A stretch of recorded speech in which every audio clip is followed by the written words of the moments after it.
Beautiful day today, everybody. Hello. Hello, hello. I just told my Discord that we're live. Link in the description for now. It is free. Feel free to join that. Not saying it'll always be free, but it is free today. So I'll put a link.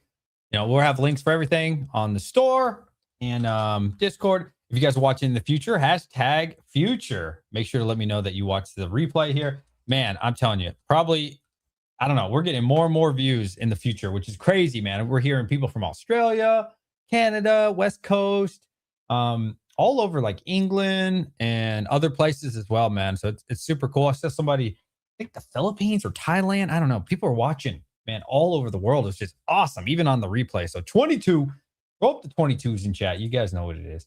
People always ask what is 22. I've been asked this forever. I've been using this for a very long time. There's really no true meaning. I'll tell you what it means to me. 22 has always been my favorite number. I'm a Dallas Cowboys fan, if you didn't know. Emmitt Smith, best running back ever.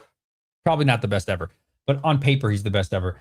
I'm just a Cowboys fan. And, it's a term of endearment. Like, hey, what's up? Like when you see me out in somebody else's stream, instead of saying hi, you say like 22. And I say 22 back. Or other people sometimes will use 22 and see who else knows about 22. And honestly, it's no more than that. Nothing cooler than that. So, hello everybody. Bro's late to his own live stream. I don't think I was late. I think I was there 7:25 on the dot. I'm pretty sure. What do they say? The benefits of being the boss. Oh no, the perks of being the boss. Not that really any perks or anything, but you know what I'm saying. Hello everyone. All right, so let's talk about a few things here while we're waiting for people to come in. So we're going to try some Chinese. So somebody reached out and was like, DJ, do you want to try Chinese on the store? And I was like, I guess why not? Like, I'm thinking about it. English is super hard for everybody to get. That's kind of why you have Japanese, and it's the cheaper version. And right now, honestly, Japanese is so damn expensive. It's crazy, bro. Like, it's definitely not even close to as expensive as English, but it's getting there. It's getting there, man. It's really expensive. So the person reached out and I bought a case of this and I'm going to give it a try. So this is some new stuff. So it's volume 4 and it's really affordable, actually. I need to see. I would love to sell this as a case. So it's very, very cheap for a booster box of this. And this is like the newest one to my knowledge. So again, that is Chinese. I don't know if anybody's interested in buying a case. So I'll figure that out. I'm thinking, I paid $5.25, right? So I gotta make a little bit of money. Let's see, percent increase from $5.25 to, let's see what $6.25 would be. What percentage is that? 19. I'd sell it for $6.25 plus shipping. I think that's fair. You don't have to order it from China. Saves you the time. And hey, if anybody wants that, feel free. Reach out on Instagram preferably, but also Discord is perfectly fine as well. So let's see, Gen 4 Chinese Pokemon. Let's see if I can show you guys what this is. I know it was pretty hot for a while, but yeah, I think it's very cheap. It's very affordable, and I get it. It's not for everybody, but it might be for somebody. So yeah, I guess this is what it is. We'll try it on the store. I haven't done the math if I have to sell them individually. This is kind of like the chase card here. Ponita. That's pretty dope. I don't know if this one comes in it. I'd be surprised. I don't think so. But this is it. And like I said, it's going to be really affordable. So I would prefer to sell it by the case. But if I absolutely have to, all right, then I'll break it down and we'll do it that way. But I would love to just sell it by the case. I think that'd be great. So if anybody wants to take that, imagine it's fake. Oh, no, it's a very, very trustworthy source. I'll say that. It's a fellow YouTuber. Very good dude. We're going to give it a try. So, yeah, let's see. All right. Let's see, man. We got 50 people here in less than 5 minutes. That's crazy, man. This store's exploding. Another thing for the store. I found one, maybe 2 of these. Where's the tear at? Hold on. I don't know if somebody just wanted to open some packs. Right here. Right there. I don't know. If you're going to open it anyway, it'll give you like $1 off. I mean, I'm not even making much on these, bro. I'm probably making like $5. So, after all the trouble and shit, I'll make $3-4. Like, it's not much, but I'll take $1 off. Somebody wants to just open some packs And let's see what packs you get. There's pretty good packs in here. So you get 2 Destined Rivals. So I'm sorry, you get 6 packs. That's pretty freaking good, man. 6 packs. You get 2 Destined Rivals, 2 Mega Base, and then 2 Journey Together. So 4 out of the 6 are pretty cool. 2 of them, maybe you like Journey Together, maybe you don't. But I would prefer to just break it down. That'd be great. Like, these are unbelievably heavy. I don't know how much this weighs. It's got to be like 3 pounds. Weighs more than ETB probably, I would assume. So if anybody wants to take me up on that, let me know. Take $1 off. And we'll go from there. Whatever, $1 off the store, and I'll break it down. And I could probably get you a couple bucks off shipping too if you DM me. But if you just buy it off the store, then you have to pay $10. But if you DM me, probably do like 7 or something on shipping. Like, it's not much. But if you want to buy multiple, hey, I could break them all down and you get the packs. And hey, that's really for somebody who's a collector, though. Let me know. 6 packs. Can't go wrong with that. So, hey, fuck it. If you want to buy all of them, even the ones that don't have the tear, God, it's such a pain to ship those, man. Like, they're really heavy and big. So, yeah. So, who knows? Good luck to everybody. Phantasmal Flames is officially $400 a box. Really? So, I wanted to show everybody this. I might show you guys twice. But, I showed this to my Discord, and I was looking through my phone. That is not the picture I was looking for. There it is. I found this. So, kind of a goofy photo. I know. Kind of a goofy photo. But, still, kind of where I'm getting like the title here. What is the title for today? Popular today, forgotten tomorrow. Let's just get straight into the title. Fuck it. So, this here was me when I bought 100 Phantasmal Flames. There are some cases under there and some other stuff. But this here was when I was crazy enough to buy 100 Phantasmal Flames. I paid $70 a pop. Did a sale for 75. I first tried at 78 and I maybe sold like 7, if that. So then I dropped it to 75 and nobody wanted these. Phantasmal Flames, ETBs. I couldn't sell these to save my life. And it's funny because Phantasmal Flames, when it first came out for about 5 days, was super hot. Everybody wanted it. And then instantly, nobody wanted it. It died. It was like top of the world, insta dead. Okay. So I sat on my Phantasmal Flames for months. Maybe throughout 2 or 3 months, I sold like 3. I'm not even kidding. For $75. I couldn't pay people to take these things. So I think around December, probably December, maybe even January, I was like, you know what? I'm just going to take these off the store. What's the point? Nobody wants them anyways. It's just wasting my time, right? Nobody wants them. So I took them off the store. And again, coming back to the video title, we'll go straight into the video title today. Popular today, forgotten tomorrow. I literally couldn't sell them to save my life. All right. So I take them off the store. Fast forward. January, people want them. Okay. I think the market goes up to like $80 now. All right. So I put a couple on there. They don't sell very well. Maybe 1 or 2. All right. And I forget the exact time frame. I want to say maybe it was late January or February. Well, all of a sudden, Phantasmal Flame ETBs go nuts, right? They start going 85, 87 or some shit. Now I'm getting DMs out the asshole. DJ, you still got those Phantasmal Flame? DJ. And I said, yeah, I do. Dude, you still doing 75? No. Hell no. No way I'm doing 75. How much? I said 85. Oh, come on, bro. Let's market. Dude, you had the chance. They were there. You could have got them for a steal, but nobody wanted them. And this is something that Rudy talks about all the time. Obviously, is on a totally different, league and world than I am. Right? Totally different world than I am. But he always talks about this. Why does Rudy from Alpha Investments have so many fusion strikes? I think it's booster boxes, maybe even ETBs, but definitely booster boxes. Does anybody in chat know? Why? Why does Rudy have so many? It's because nobody wanted them. He tried to sell these boxes for like $80, I believe he says. Fusion Strike booster boxes. $80. Nobody wanted them because it was a terrible set. It was the worst set in the world. Blah, blah, blah, blah, blah, blah, blah. And now, look at them. And you can insert this with all types of things from Rudy, right? That's just a random example. There are so many items. Chilling Rain as well. No, also Chilling Rain. Yes, also Chilling Rain, Kevin. But he mentioned Fusion Strike recently. I remember. I recall. I want to say it was the most recent video or the one before. I'm telling you. And now, am I saying that's going to happen? with some other sets. It's of course, eventually there are certain sets, right? You never know what's going to be good. You never know what's going to be bad. Personally, if I had to bet on perfect order, I think it's going to be bad. I'm not going to lie to you. I'm not going to lie to you. It's going to be bad too, right? But I'm curious from all of you, do you really think long term going to be 180, 190? What do you think? So at the making of this video, and again, things are subject to change by the time you watch them.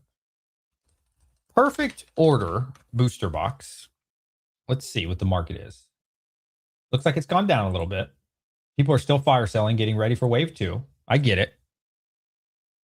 $200, 201, 202 last sold. So we'll call it $200. It's just easier to talk about. Now, the people that are fire selling, in my opinion, I could be wrong, but probably the majority of those people are the people who have distro, right? So they probably got it for $90, $100. I don't know, right? Everybody's different. Maybe you have a terrible account, you pay more. Maybe you have a different distro, you pay more, right? But they're probably in it for like $100. So even selling at 180, 170, you still make good money. Does that make up for all the battle decks and BS you had to buy? I don't know, right? Like that's very unique to your situation and blah, blah, blah. The point is, let those people fire sell. You know what I mean? They're still going to make a profit. Good for them. I'm glad they do. They took the risk. They got the distro. They did all the hard work. I get it. Good for them. Now we know wave 2 is coming. So what should that do to the current booster boxes that exist, to the current ETBs? And you would assume the price will come down. I assume the price is going to come down further. But who knows? With this market, dude, honestly, who knows what's gonna happen?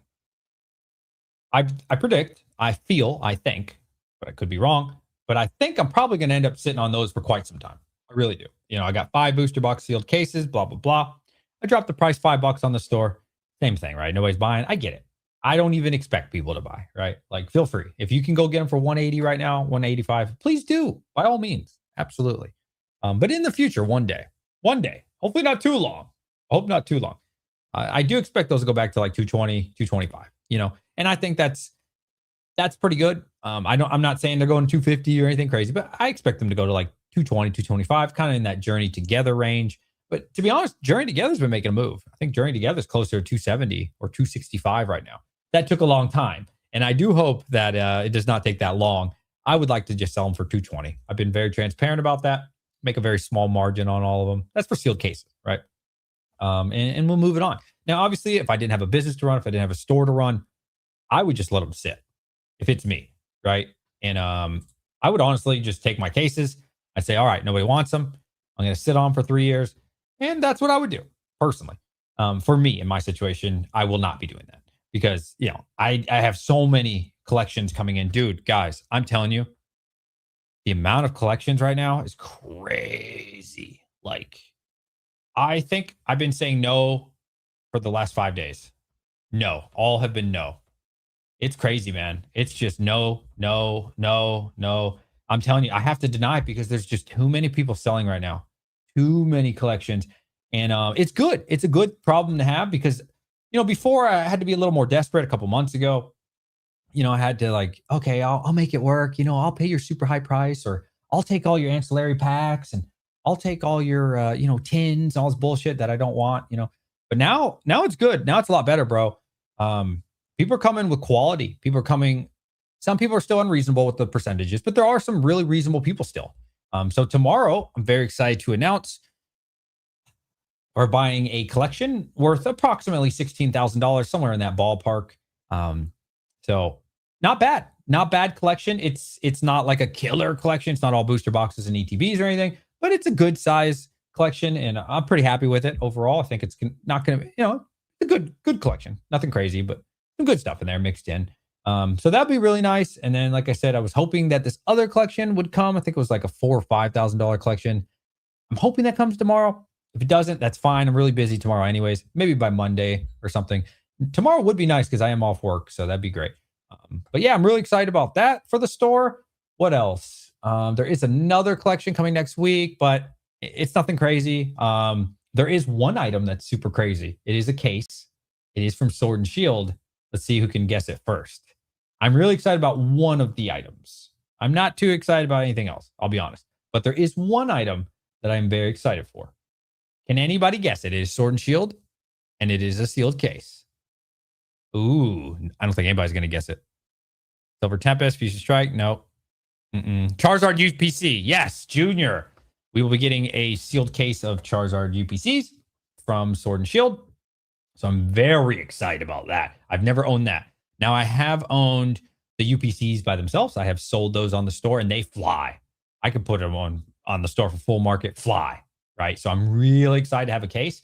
I will not be putting that on the store. You will have to private message me. It will be market because I'm paying 85%. Full disclosure. You'll have to pay full market, but it's going to be, we'll see when I get it. But the pictures I saw, it was very clean. But we'll see. We'll see. So that's going to be for the more affluent investor, right? Like I get it. Not everybody can afford a sealed case of that. It's very expensive, a couple $1,000s for sure. But hopefully, somebody DMs me and they're willing to buy it. And after I get it, I don't want to sell pre-sale or anything. So very excited to have that on the store. That is cool. That is something cool to have on the store, man. Like, but again, I'm not going to put that on the store because that's a couple grand. What else is new? So we sold, man, we've been selling a lot lately. Like I sold to one guy, prismatic booster bundle sealed case. I hate doing it. I genuinely hate selling prismatic evolution, especially the sealed cases. It's just too cheap, man. Like I sold it for 2,050 because the price just keeps going up, man. And it breaks my heart. Like honestly, bro, it hurts. Like I'm just like, oh man, I bet you it's gonna be 2,300 soon. I bet you it's gonna be 23, 24.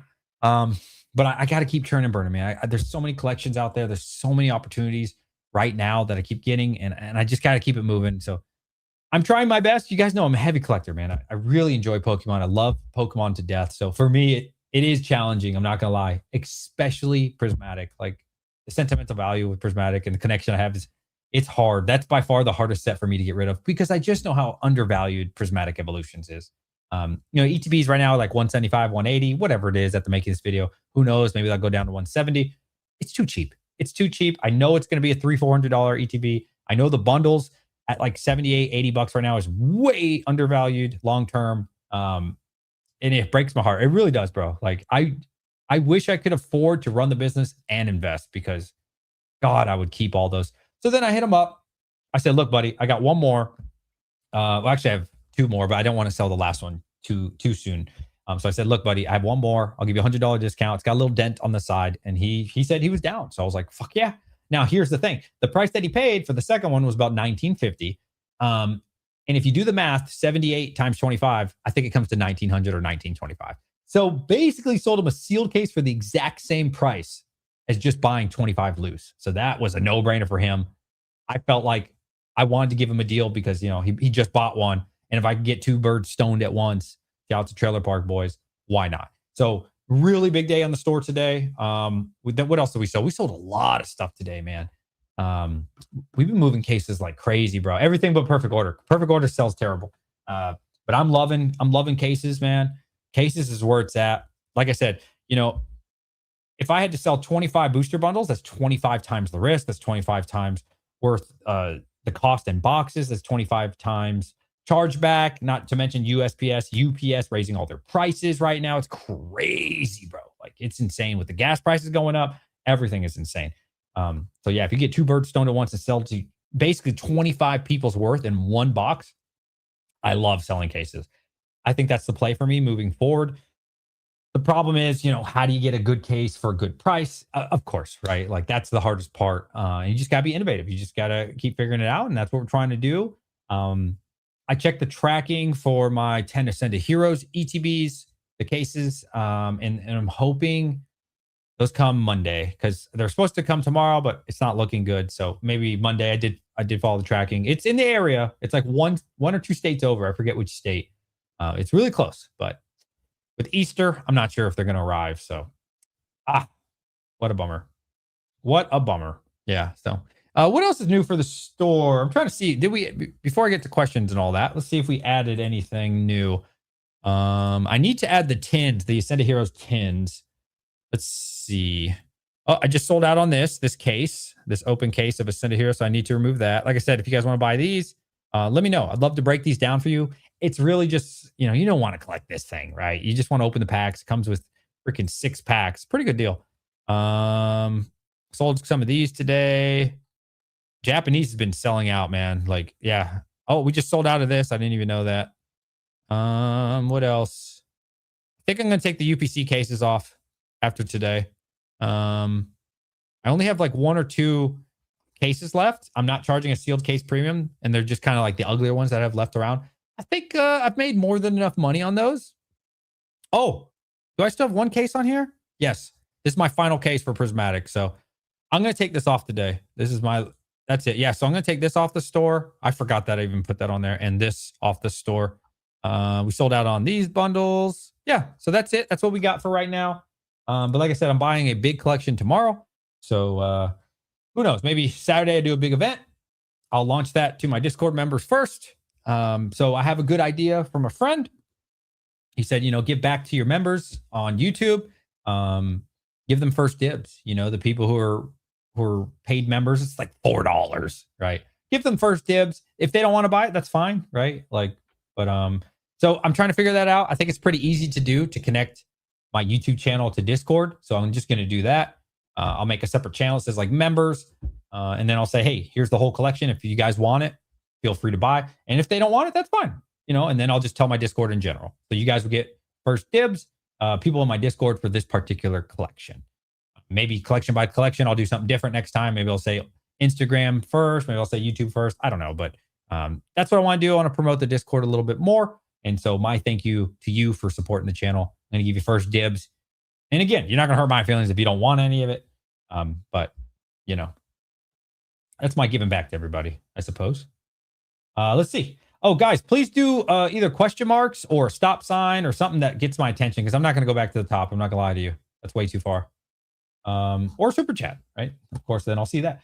Wait until you get the 30th. The market is going to be pissed again to pay $120 at ETB. I believe it. Yeah, that's why I'm not rushing to the bottom to sell them, bro. If you were here for Vivid Voltage, you can read the charts and history repeat itself. This will be a 3 to 5 year trend. Okay, that's more of like an opinion than a question. How do you keep the store alive? Oh, I love this question. Yeah, he's in my Discord, Dr. Sealed, and I told him to ask during the stream. This is a great question. How do you keep the store alive when you can't get products, or at least products with a fair price? Here's the thing. This is what I've learned. This took me a while to learn. You pay more money and you get the product anyways. There's no secret to it. You pay up. That's the thing. So I will say, give it your best effort. Oh, we just got a new order. Oh, somebody just bought the Prismatic. Hold on, let me make sure this ain't fraudulent. If that was you, type in 22. Somebody just bought the Prismatic. It's sold out. Sorry, guys. 22 if that was you. But listen, this was something that was very hard for me at first. I'm not going to lie to you, because when I first started watching content, everybody says they were buying at 70%, 75%, like max. Now, to be fair, that probably worked in 2024. And a lot of these videos probably were from 2024. In all fairness, this person's real. They buy a lot of stuff off me. Shout out to you, JF. Everybody says buy 70, 75%, find the deals, look local, blah, blah, blah, blah. That works. Sometimes it does. But these days, it doesn't really work. And if you're trying to scale your business online, it's not going to work at all. But who knows? Maybe for you, you get super lucky. But at the end of the day, if you can't get product, it's because you're not paying enough. I'm just going to be honest with you. That's what I've learned. And like I've said many times, for sealed cases, I have paid full market. I don't like doing that. I don't want to do that. And that's only for like the hottest of the hot stuff. You know what I'm saying? But don't hit me up on the DM like, hey, DJ, I got full market value sealed cases for you. I already got a connection for that. So please never, ever hit me up for that. That's not going to happen. That happens all the time. I heard you on your live stream. You're paying full market for cases. No, I already have a connect for that. Don't need you. If you want to give me percentage, I could use you. But yeah, bottom line is you're being too cheap. Here's the thing. If you want Pokemon, it's out there. If you need product, it's out there. The people who always complain about MSRP, I just ignore these people. There's no product. No, there's plenty of product. You can go onto eBay. You can go onto Poke&E. You go to my store. You can go to whatever, secondary market store you want to go to, whatever website. There is plenty of product out there. The problem is you don't want to pay it, right? And so you got to make that decision. Like, how serious are you about this? And, if it's not important to you, the store, then fuck it. You don't have to buy anything. Don't buy anything. Don't participate. Wait till the bull run ends. But if you want to be part of it and you really want to grow your business right now, unfortunately, the answer is you got to pay up. Raise your percentage. You know, what's worked for me, and I do not like doing this, and I hate saying this to people. This is not something that makes me feel good saying.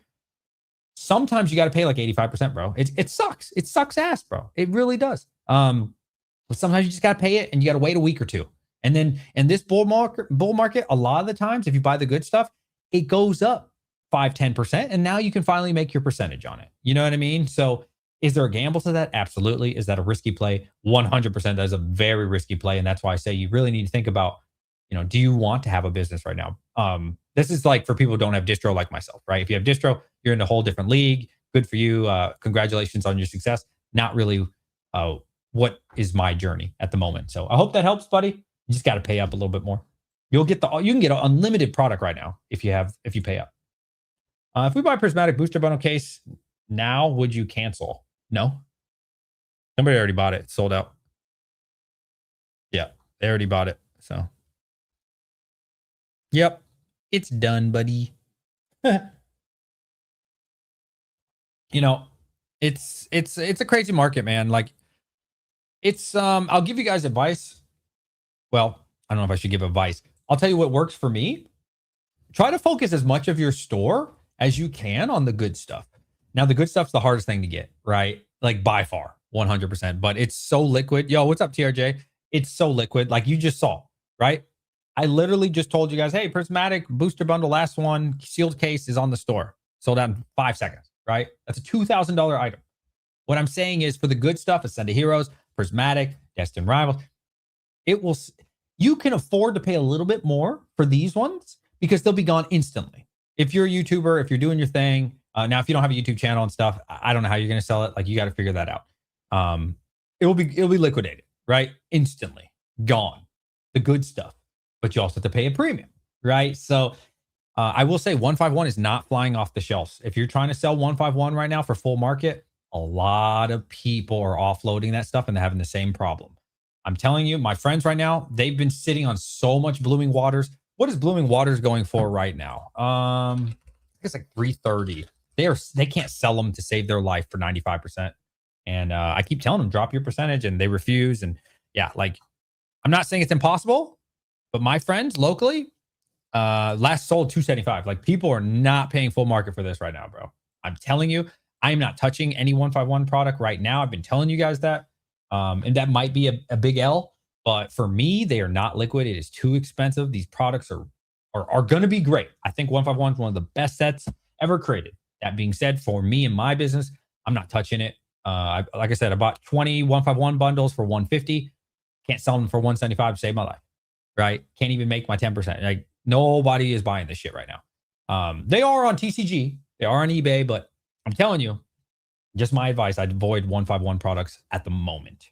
Now, what could happen is in a week or two, the shit goes to 200 and then everything I just said doesn't matter. And so at that point, adjust your strategy. What I'm saying is in this market, it's crazy, bro. It changes day by day. It's changing week by week. Japanese wasn't hot last week and now suddenly it's the most hot thing ever. People are buying out everybody's store. Japan is literally squeezing the supply and not, they're gatekeeping the price to where they're selling it to you for like 100, 105, which is full market value. So you can't even turn a profit if you want to. They're choking the supply. Everything is changing day by day, week by week, man. It's crazy. It's a crazy market right now. If you're churning and burning, it's really different.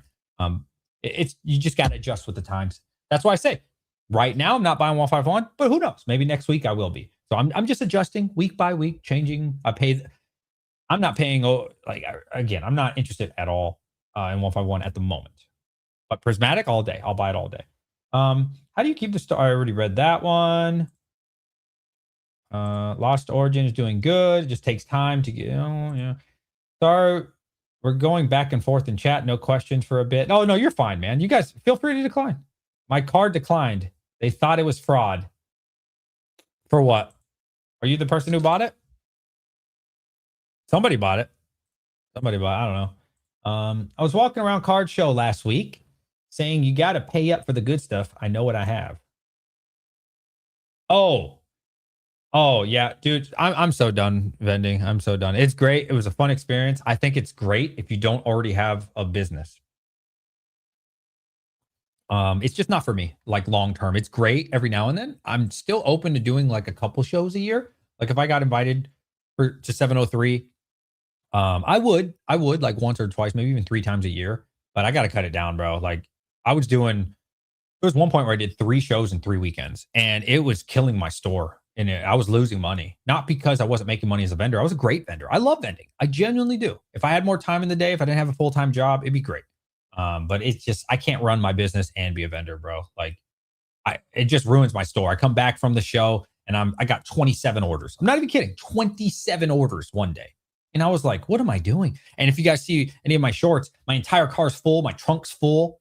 I'm just like, wow, if I wouldn't have vended this weekend, I probably would have made way more money and I wouldn't be behind on my online store. So yeah, I got one more show in May. I already gave my table to my friend in April. And I'm going to take a break, man. I'll probably still go to shows as a buyer though, but not as a, okay. A lot of you guys don't have questions, no question marks. That's fine.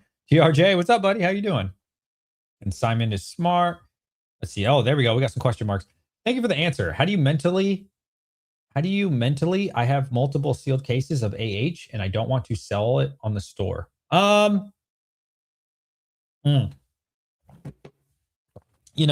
I have suffered with this. I still suffer with this till this day. Here's the thing, man. Pokey and E really convinced me. Pokey and E, Brian, I was on a live stream with him multiple times now.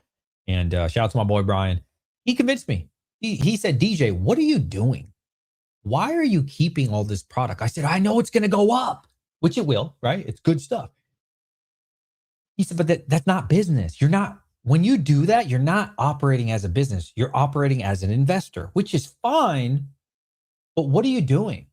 Are you trying to run a business? Are you trying to run a multi-million-dollar operation? Or are you like half-assing it? Are you putting one foot in? But then, I really want to keep these, I like these ones. And, you're kind of halfway in. What are you going to do? Because it's fine. If you don't want to run a business, don't run a business. I agree 100%. Then just don't. It's fine. Be an investor. You'll probably have 10 times less stress. Your life will probably be better in the end, blah, blah, blah. You don't have to create a business. You know what I'm saying? But if you do want a business, if you do want to do these things, you got to give it up. You got to. It is what it is, bro. When I had 150 ETBs for Prismatic, I didn't want to sell that shit. I'm down to like 10 or 12, right? Like I could sell these in 2 seconds right now. All of these Prismatics would be gone in, I guarantee you, in under a minute.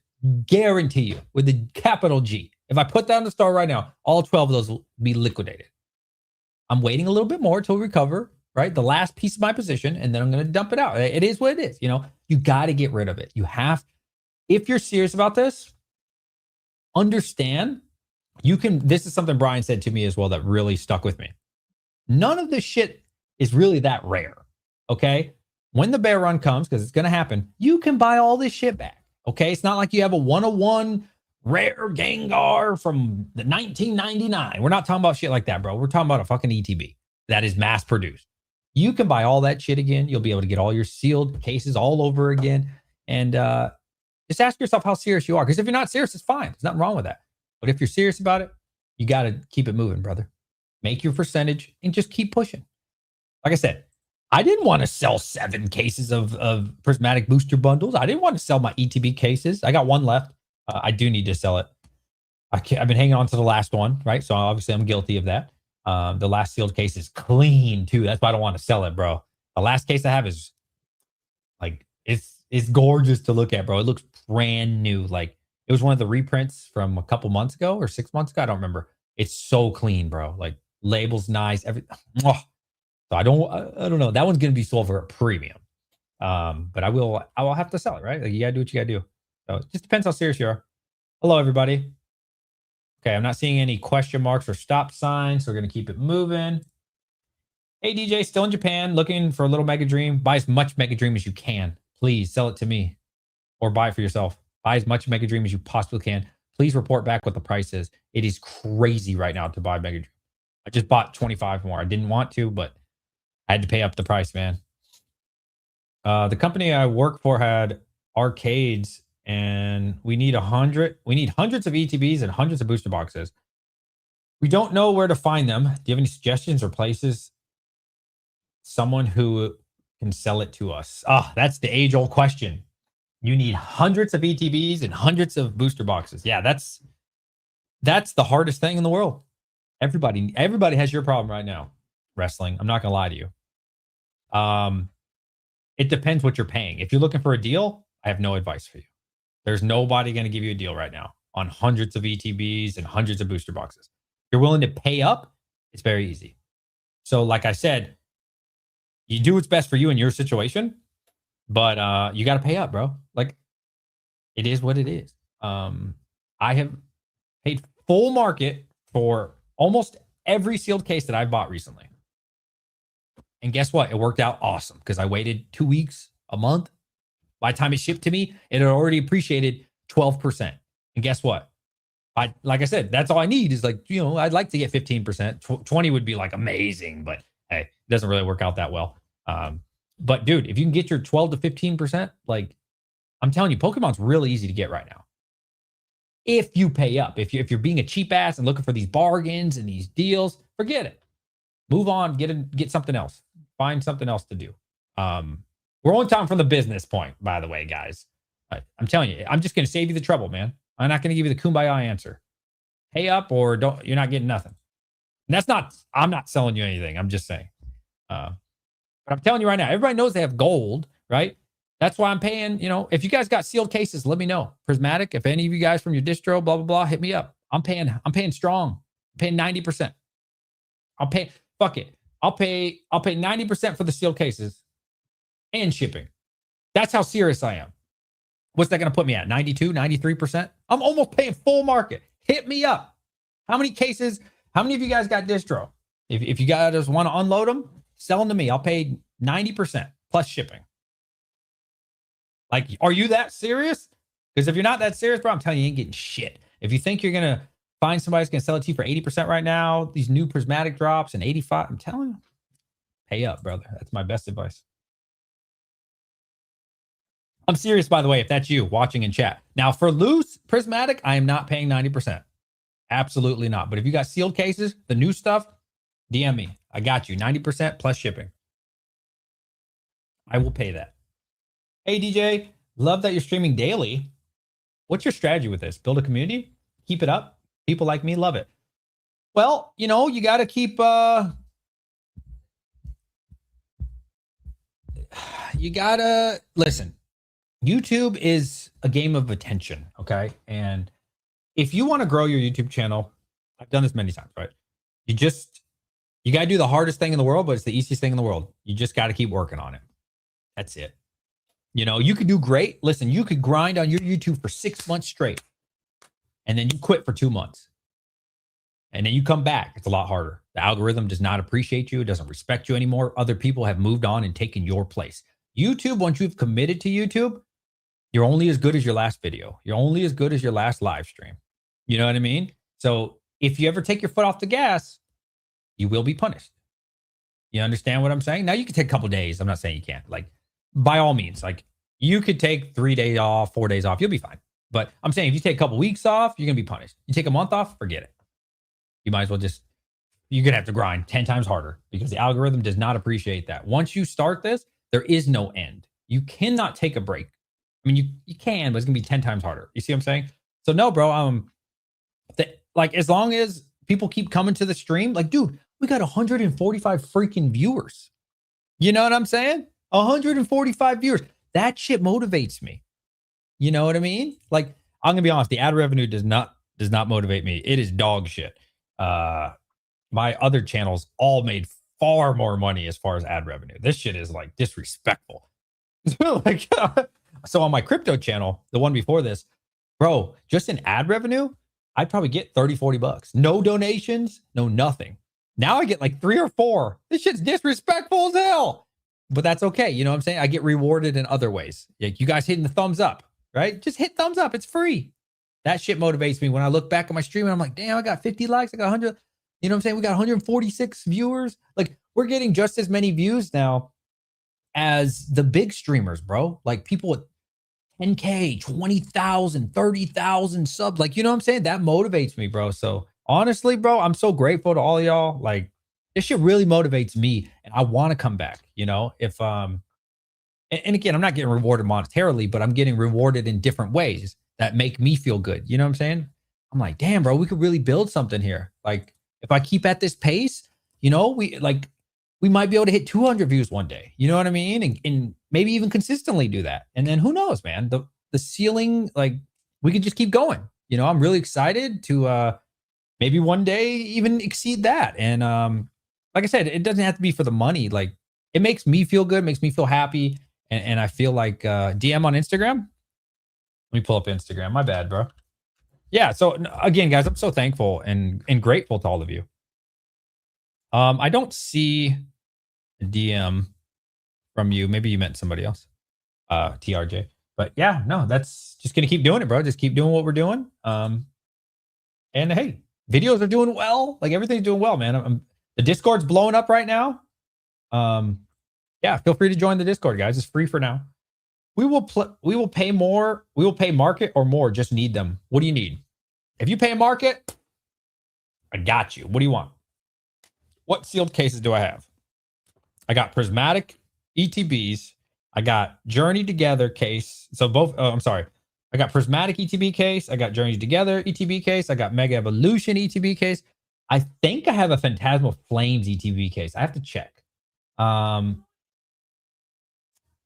What other sealed cases do we got? Of course, Perfect Order, but nobody wants that.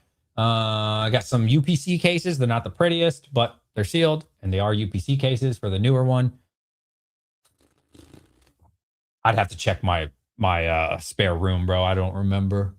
I don't know. I've sold a lot of my personal collection, to be honest. Yeah, feel free. If you're paying full market, buddy, I got you. Now, if you're trying to get a deal, I ain't got nothing for you. I ain't got nothing for you. To be honest. Hey, at least I don't bullshit people. You cannot like me, that's fine, but you can never say I be bullshitting people. I try to tell the truth. I'll sell my entire position full market right now, says TRJ. Damn, brother, I can't believe I'm officially priced out of vintage slabs. Oh, really? I'll buy your Pokemon, Joey. Oh, that's who you're saying DM you. Keep it up, DJ. I want to do this, but I'm too camera shy. Listen, don't worry about it. Like, I've said this 1,000 times, and I genuinely mean this. It doesn't matter how weird you are, how like shy you are, how smart, how dumb, how like trolly, and you know, it doesn't matter. I guarantee you there are hundreds, if not thousands of people that will enjoy your style. Okay? My style. What is my style, guys? I'm pretty dumb. I'm not intelligent. I think I'm pretty funny. I'm not gonna lie. I think I'm pretty funny. I'm not gonna lie. I look at my channel, you know, we have a good time. All right. I'm more of like an entertainer and just kind of like a vlogger. And I just show you my journey. And people sometimes like that. And some people don't, right? Like, some people don't like that I use curse words. I don't go out of my way to say F-bombs or anything, but it happens, right? And that's cool. And some people love you and some people don't. And they're gonna feel the same way about TRJ, Anon, Nostalgianomics, Dan. They're going to call him a fence sitter, and some people are going to love him, right? Like, it is what it is. So don't be worried about camera shy. The fact that you're shy, some people are going to love that. There is literally hundreds, if not thousands of people just like you, and they want the content, and they don't want it from me. They look at me, they see my, you know, my title, and they're like, oh, I hate this fucking guy. This guy's, look at this piece of shit. Popular today, forgotten tomorrow, or Q&A, right? That's the attitude. But then there's also 100 people who like it. You know what I'm saying? So don't worry about it, man. There's always going to be a viewer for you. There's always going to be a niche for you. Bottom line, don't make excuses. Sack up. Or if you don't have a sack, don't worry about it. But just do it. You know what I'm saying? Saddle up. We'll say saddle up. And just do it. Yeah. Bottom line, just do it. I've been selling off like 1K a week. Now, before I say that, some people are like super genuinely nice. And some people are like fake nice. Some people are PG-13. Some people are PG. I'm just me, bro. Like, if you meet me in real life, I'm the same person as I am right now. I don't give a shit. I'll kiss my ass. But I love you. If you fuck with me, I fuck with you. If you don't fuck with me, I don't, you know what I'm saying? Kiss my ass. That's how I feel. That's how I am in real life too. If you're rude to me, I'm rude to you. If you're nice to me, I'm nice to you. Um, we don't do the fake kindness crap. But some people love the fake kindness. You know what I mean? So just trust me. There's always gonna be a viewer for you. I've been selling off like 1K a week and sealed, and by the next week, my collection is right back where it was. Nearly 50% increase in the last 6 months. Nice, bro. Congrats. Congrats, man. I'll sell all my S&M for 97% right now. Someone pay a S&M?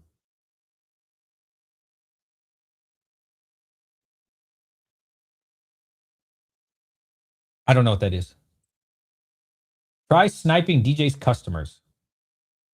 Oh, TRJ snipe. Oh, I don't care. I don't care. I wasn't going to pay full market for all those blooming waters. Hell no, I'll get stuck with that. Any more live viewing callers? Okay. So the first one we did was phenomenal because we had a bunch of YouTubers call in. We had a bunch of viewers call in. It was great. The second one we did, we had a couple YouTubers call in. We had a lot less viewers call in. So it wasn't as good. The third one I did, bro, I had like 4 people call in. So I was like, all right, I'm done with this. Like, if you know what I'm saying, like, if it's fun for me, I'm gonna do it. If it's good for the channel, people like it, I'm gonna do it. But if people aren't gonna call in shit, like, nah, I'm good. And I'm only as good as the viewer that calls in. You know what I mean? So maybe I would plan it out better, but you know, what I like, I've done viewer call-ins before. That's not a new idea for me. I've done this on my old YouTube channel, and it was great because people would call in, and it was fun, bro. It was like somebody be like, "I hate you, DJ. You're ruining crypto. Like you're pumping this one and pumping that." It was like arguments and shit. It was good, bro. It was fun. I'm not saying I want every person to call in and do that. Like that sucks. It's not a good feeling. But every now and then it was like spicy. It was entertaining, bro. We would get like 250, 300 viewers. People, it was fun. But yeah, as I did like the third one, it was like, DJ, I love what you're doing. The channel's great, blah, blah, blah. And I was like, thanks, man. But that was like all the calls was like, I love what you're doing. And so it was kind of stale. You know what I'm saying? I'm just gonna be honest with you. So I don't know. I want it to be fun for me as well, and fun for the viewer. I want people to come in and see a good show. You know what I mean? So I don't know. It's not off the table. I've considered it. What's up, DJ? I'm scoring Phantasmal Flames, mini portfolios, a local. Nice, bro. Congrats. Oh, we got a question. What's up, DJ? You buying slabs? No, I am not buying slabs at all. I have no interest in singles or slabs. Thank you, though. Thank you for the offer. No, I'm not. No, I don't want anything unless it's sealed product. You ain't doing it right if everyone likes you. That's so true. Let's see. We got a question. How do you find capital? Is it savings that you made to start the business, or you sold a previous collection you had? That's TRJ, the growth of PokeTube is generational. Thank you, TRJ. You actually grow way faster than me. I'm in a very small niche. I think what you're doing is way better. How do you find the capital? Brother, I could talk about this for hours. I mean, literally hours, and I'm not going to bore everybody. I start from the bottom, just like all of you. I've said this many times. I started with no money, 18 years old, got out the house, broke as fuck, just like all of you. I took a lot of risk.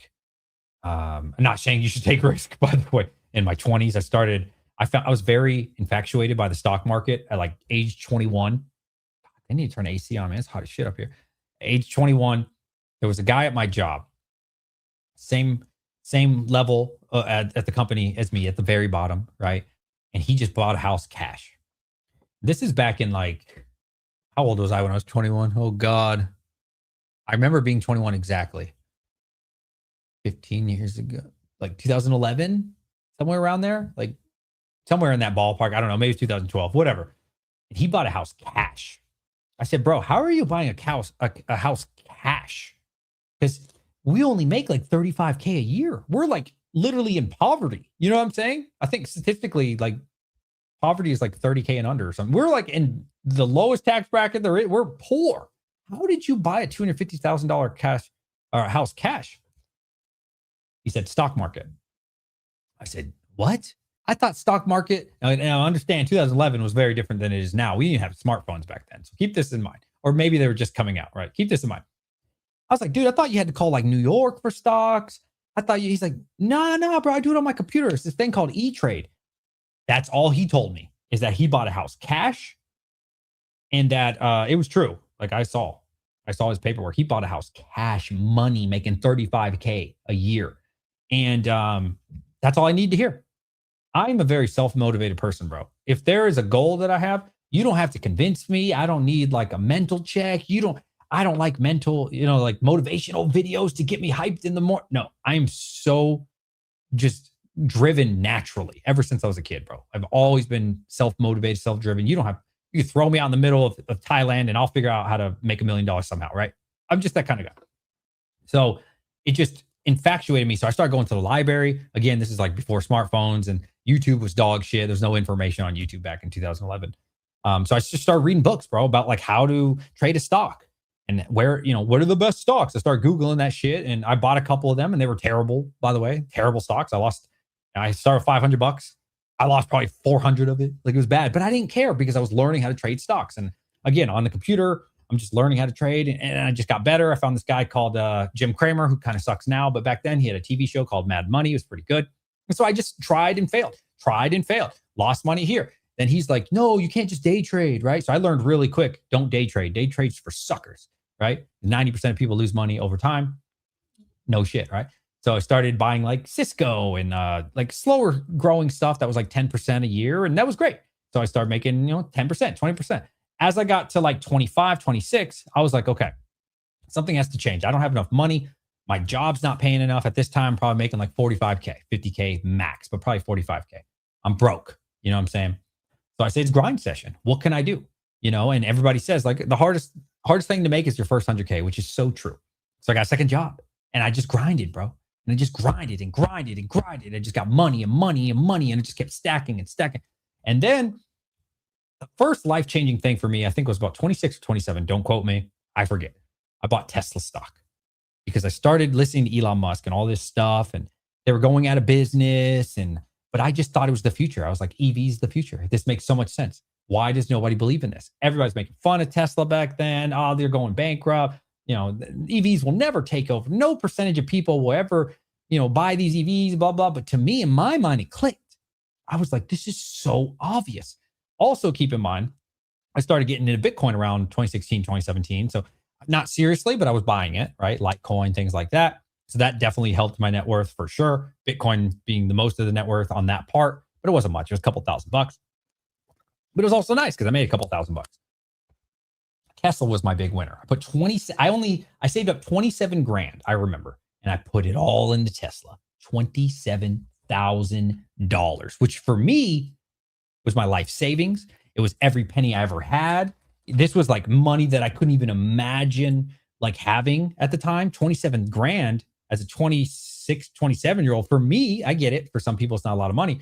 But to me, it was literally more money than I didn't know anybody my age that had that kind of money. I just want to show you what happened to my life. I bought in 2016, 2017 Tesla. Somewhere in the $13 to $15 range, price adjusted. Look at that. And I rode this all the way up. I held this for years. And then they got added to the S&P 500. And this is where I got my money. I sold out in like 2024. I took a little bit of money in here in 2021, last bull run, or 2 bull runs ago, I guess I should say, for stocks. And then I took the remainder out in 2024. That's where I got a lot of my money, was Tesla. But you got to understand, I gambled my life savings on Tesla and NVIDIA. So I got introduced to NVIDIA. Same thing. I did the research on my own. None of my buddies had money. Nobody knew about this kind of stuff. I invested very early in NVIDIA. Charts very similar to what you just saw on NVIDIA. So put all my life savings into Tesla, and then the rest of the money that I would make, I'd put into NVIDIA and Bitcoin. And that's what I did, man. That's how I got all my money. You know what I mean? And so I'm not going to say I was blessed. Fuck no. I did all the hard work. I took on all the stress. I put my life savings into the sketchiest tech stocks you could. You know what I'm saying? And hey, we got partially lucky, but a lot of that was research and conviction. I'm not one of those guys like, I did the damn work. I did that shit. I had to do the trials and the pain, and everybody telling me I'm an idiot. Why would you buy this and that? And you're a dumbass. Like NVIDIA, AMD's going to take over all this shit. And that's really what changed my life. DJ, Do you see any similarities in Pokemon right now compared to the previous crypto bull run? God, it's hard to compare the two, but let me think. So we're talking about this recent one or the one before that?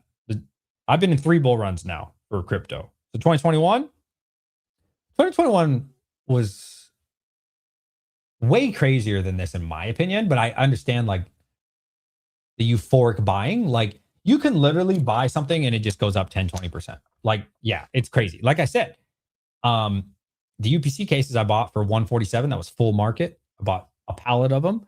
By the time they shipped to me, they're, mega UPC went to like 180. And so we did really good on that. And all the positions that I buy for full market in quantity have just gone up 20% by the time it shipped to me, or 10% by the time it shipped to me. So in that sense, yeah, I can definitely see it. Um, it's been nuts, man. There's some crazy things rallying. For sure I could kind of see like where you're getting at there. I would definitely say like altcoin season 2021 was 100 times bigger, like more euphoric than this. I mean, I was buying little shit coins, bro, and they would 10x in like 3 days. You know what I mean? Now, Pokemon doesn't do that. Pokemon doesn't 10x in 3 days. You know what I mean? But Pokemon does sometimes 5, 10x if you hold it for a couple of years. Apparently, I wasn't around, but that's what they say. So it definitely doesn't happen in overnight. I mean, there were days I would wake up and my Solana position would, I'm up 300% of my money just overnight. You just wake up, and maybe Solana's a bad example. I'm just naming altcoins, but yeah, it's euphoric, it's crazy, but it also makes sense. The difference of crypto, besides like proof of work, which besides Bitcoin, there's not too many proof of work projects. I don't want to bore people with crypto talk here. Um, for a lot of proof of stake coins like XRP, there's a limitless supply, and they can make as much as they want whenever. Same with Ethereum and all these other things. With Pokemon, there's a million reasons why it's going up. The 30th anniversary, I'm sure, has a lot to do with it. The next one is supply and demand. Simple supply and demand. There are millions and millions of people who want Pokemon. There are probably hundreds of thousands of people creating businesses right now that cannot get the product. And so even if the MSRP gain doesn't pay these prices, there's not a million, hundreds of thousands of investors willing to buy that at any price at this moment. And if somebody's too cheap to buy it, there's 10 other people that are willing to buy it. Until Pokemon can print enough of the product, I don't think it can get fixed. There's just no way. I mean, look at it. Perfect order. Dog shit. Nobody wants it. Nobody cares. Market's still going crazy. There's just not enough product to go around, not even remotely at the moment. And so if and when, which I'm sure they will eventually, if and when that is fixed, then yes, we can revisit that. But I just don't see it ending anytime soon until they can fix that problem. It just can't go down. There's too many people willing to buy it. But it will eventually, but just not anytime soon. But who knows? Maybe next year the printers come on. I don't know. Maybe it'll be 2028. I have no idea, right? And then they finally meet demand, and then that starts the bear run. There's a million reasons that could start the bear run. I don't know the future. You can operate as a business and investor at the same time. I don't believe it has to be one or the other. Sure, you can listen, bro. You can do whatever you want. You could split it in half if you want, blah, blah, blah. But then you're half-assing it, right? You're not really giving it your all. There, as Dan always says, catch 'em all collectibles, who knows far more than I'll ever know, probably in my entire life. There is going to be people who started a business in the last 6 months and have broken $1 million in sales. There are people doing that. There are people that he knows that are starting businesses in the last 12 months and will break $1 million in sales. There are probably multiple people doing that. You can put your toe into the business if you choose, and then also invest on the side for fun.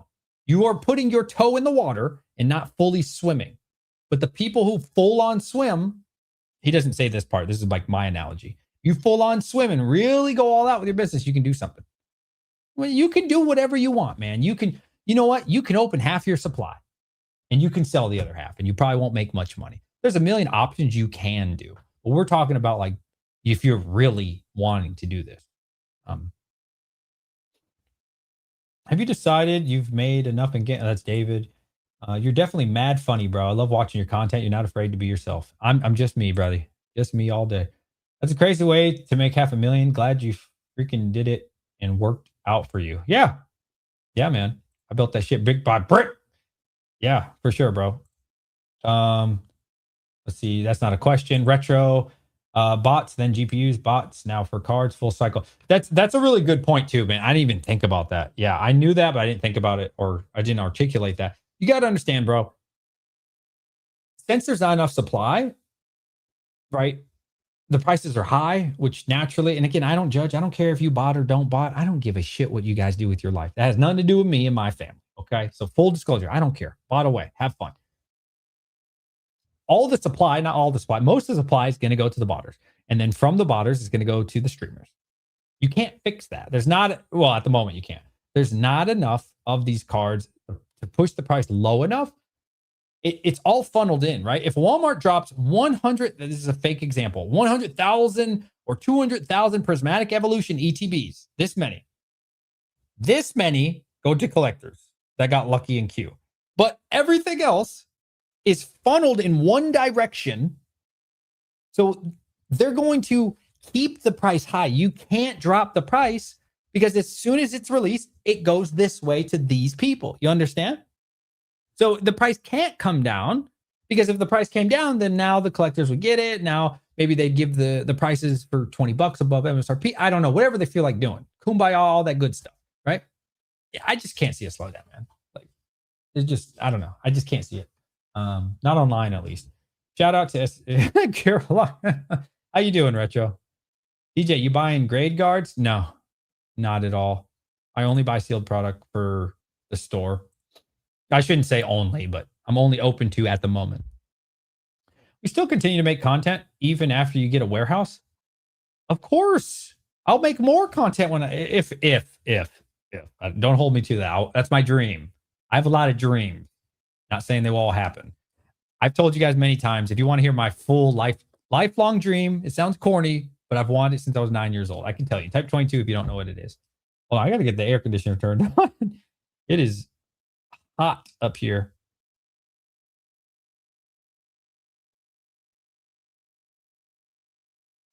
Yeah, 22. If enough people say 22, I'll tell you. I've told this story many times. Stupid question. Does America still buy from Canadian since tariffs? I don't buy anything from Canada, so I'm not sure. USD is 35% more purchase. I couldn't comment on that. I have no idea. I don't know anything about Canada. No offense to Canada. I have yet to find anything that I would want to buy from Canada. No offense. It's all these slabs nobody wants that's going to get hurt. Yeah, I have no interest in buying slabs or cards or for my personal collection, sure, just for having fun with the kids, but not as an investment for me. You can make a killing off cards and slabs. It's just not for me. It's just not my specialty. I don't like doing it. 22. My lifelong goal. Well, we got to bring it back. Okay. I remember being about 8 or 9. We'll say 9. I remember I was in Maryland. My dad's Air Force. So we were stationed in what's the base for Air Force in Maryland? Not Seymour, is it? Is that North Carolina? Andrews Air Force Base, right? I think it's Andrews. Whatever. So I'm sitting on my trampoline that I paid for by myself from a lemonade stand. And I'm looking at summer break. I'm looking at the grass and it's like windy. It's a nice day. Kind of laying down and just looking around. And I just envisioned this mansion. Now, in this mansion, it had, maybe it's because I saw Michael Jordan. I don't know. But in my fantasy as a child, to come to my house, there's a huge gate, like huge, surrounds the entire property. I don't know. Maybe it's 3-5 acres. I have no idea. But it's in my fantasy. You have to drive up to it. You have to hit the thing. There's a camera and all that shit. You can't just drive into these massive gates, right? Huge gates. And if I hit the button, you can come in and you go into like the road and it's like got the cool rocks and it's fancy looking and shit. And then to come to the front door, before you come to the front door, there's this huge well. I've always dreamed about this my entire life. There's like a lion and he's shooting out water and you look at it and, you know, it's like a circular shape. And you're like, oh my God, look at this huge mansion. And then you knock on the front door. Huge, you know, probably 30-foot doors, bro. Like you got to like pull them like this with the huge, you know, the bars. That's how you come and I greet you. And when I greet you, there's this massive Tyrannosaurus Rex fossil, like, right? And you're like, oh shit, you got a T-Rex. I'm like, that's light work. always been my fantasy my entire life, bro. Ever since I was a child, I have never let go of that fantasy. I don't think it's ever going to happen, but I've always wanted it. And so until that is achieved, I will work. So to answer your question, will I still make content when you get a warehouse? If we get a warehouse, absolutely. Until I have achieved that goal, I will continue on. If that takes me till I'm 55, so be it. If it takes me to 65, so be it. Even if I don't achieve that goal, I'm going to do my best until I'm dead. That is my lifelong goal. I know for some people it's not their goal, and I respect your decisions. You do what you like, but that has always been my dream. So ever since I was a child, never lost my dream, bro. Always wanted that. And I don't really know exactly what stemmed that. Like I said, I've always been self-motivated. Nobody had to motivate me. My dad showed me a way to get money, a better way to get money when I was very young. So I'm very thankful because he doesn't know what he did. He didn't mean to do it, but it worked out. So I was doing lemonade stands because I saw a way to hustle, right? Between 6 to 8, I was doing lemonade stands. This is in the 90s. Not kidding. During summer break, I was making $30 to $50 a day. Now, what is $30 to $50 in the 90s compared to now? I don't know. I'm guessing 120 to 150 bucks a day as a child. I was hustling. All my friends were out there playing, blah, blah, blah. Not DJ. I had my lemonade stand. I'm at the side of the road and I'm holding a sign like this as a child. Lemonade, lemonade, lemonade. People come by. You know how people are. They're really nice. I was charging 25 cents because it was the 90s. People give me 50 cents or $1 or whatever. One time I got $5, man. That's like getting 20 bucks in today's money or some shit, right? And so I did that for years. That's why, because my parents were too cheap to buy me anything. Shout out to my parents. I love you. They refused to buy me anything unless it was like birthday, Christmas, or something you really needed, right? Like school clothes. I couldn't get, I couldn't get a football randomly. I couldn't get something I wanted randomly. Life wasn't like that, right? We weren't poor, but we definitely didn't have any money, right? So if I wanted something, if I desired something, I had to be the one to do it. So like I said, my lemonade, bro, at 7, 8 years old, I was balling. I had a couple $100. So I bought a trampoline. Then I bought a BMX bike because that was cool with the pegs and shit. I got Pokemon cards, all this shit, right? I was just out there grinding, bro. And anything I wanted, I'm telling you, hundreds of dollars as a 7 or 8 year old in the 90s. That's got to be $700,000, bro. And I was just every week, boom, boom, boom. I mean, not every week, maybe once a month. Okay, maybe I'm what's the word? Moving this up a little too high. I can't think of the term for that. Living this up too high. Hyping this up too high. Anyways, when I was 10 years old, exactly 10 years old, my dad said, all right, it's time to be a man. Takes me out back and he gives me the lawnmower. And he's like, all right, here's your chores. You're going to cut all the grass in the backyard. And I'm like, oh man, this sucks. He's like, and if you do it, I'll give you $5. Now, again, that's a lot more. That's a lot of lemonade I got to sell. So it was like a light bulb. I don't think my dad ever meant to do this, but it woke me up as a child, right? So I'm like, oh shit, I can make $5. So now I start going to all the neighbors and I knock on the door. $5, I'll cut your lawn. So it's like 5, 10, 15, 20, 25. And then I upped it to like 7. And then I tried it with 10. And bro, I was just making hundreds of dollars cutting people's lawn. The whole neighborhood, everybody, bro. I'd go door to door. Da, da, da, da. Sorry for the long answer or the long response. What do you guys got for Pokemon? My day is going great. Thank you very much, Pure. Great day, man. Yeah. So no, I don't need drive. I don't need motivation, man. I don't need none of that. Always had it. Let's see. Oh, you got a question. Please put question marks or stop signs in the front. What is the goal and expectations for yourself and your store for the rest of 2026? 2 different things here. Okay, so you're asking me to break my response into 2 different questions. Okay. Or 2 different responses, I should say. What's your goal for 2026? Damn, we're already in April. Grow the business. Keep doing what we're doing. I think we're doing great business. I think we're doing honorable business. I think we're doing it ethically. I'm transparent with it as much as I can. Deliver products to said customer that orders product in a timely manner. Really, that's the bottom line for the goal. Grow this business, grow this YouTube channel. I I guess the business kind of runs through the YouTube channel in some, and not some ways, most ways, and just keep growing my YouTube, man. If I had a choice between the business and the YouTube, I'd rather grow, excuse me, the business. YouTube's great and all, but I mean, don't pay the bills, right? At least not in this niche. This is a very small niche. Like I said, ad revenue is like $3-4 a video or a live stream. You know, it ain't shit. Now videos do a little bit better, but it doesn't pay the bills. You know what I'm saying? So definitely the business.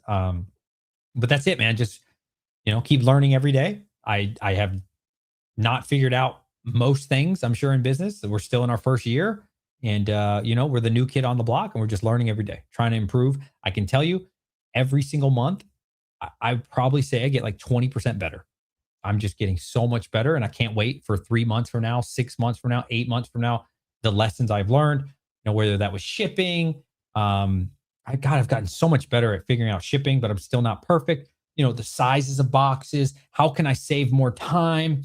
Figuring out and identifying, wow, it is so much better for me to sell sealed cases because now, think about it. Somebody in my position, I don't have a lot of free time, right? I work, as I always tell you, minimum 60 hours a week, but upwards of 75 hours a week. My time after work is like 2 to 4 hours. I still got to hang out with the kids. I have to go to soccer practice. I might have to go to soccer game. I don't have time to then also pack all this stuff, right? So once I figured out, wait a minute, I could just sell these sealed cases. This works, or I should say aligns with my business so much better, right? It takes significantly more time to sell 25 individual booster bundles than it does for me to just pick up a booster bundle case, put it in 16 by 16 by 10 or whatever it is, and then sell it to the customer, and I'm done. I just did 25. I just saved myself 25 different packages. Identifying that, I'm still learning, right? Who knows? Maybe in a month we'll learn even better, and I'll get a better source, right? I'm always looking for better plugs, better sources that are trying to work with me, that like what we're doing on our journey, that want to hit me up, and just keep doing what we're doing, bro. Learning day by day, week by week, month by month. That's the goals for the store and for everything. Expectations for yourself in the store. Okay. Expectations. We just broke $200,000 in sales. Thank you, everybody. Since October. I don't know, expectations. I'd love to hit 500,000.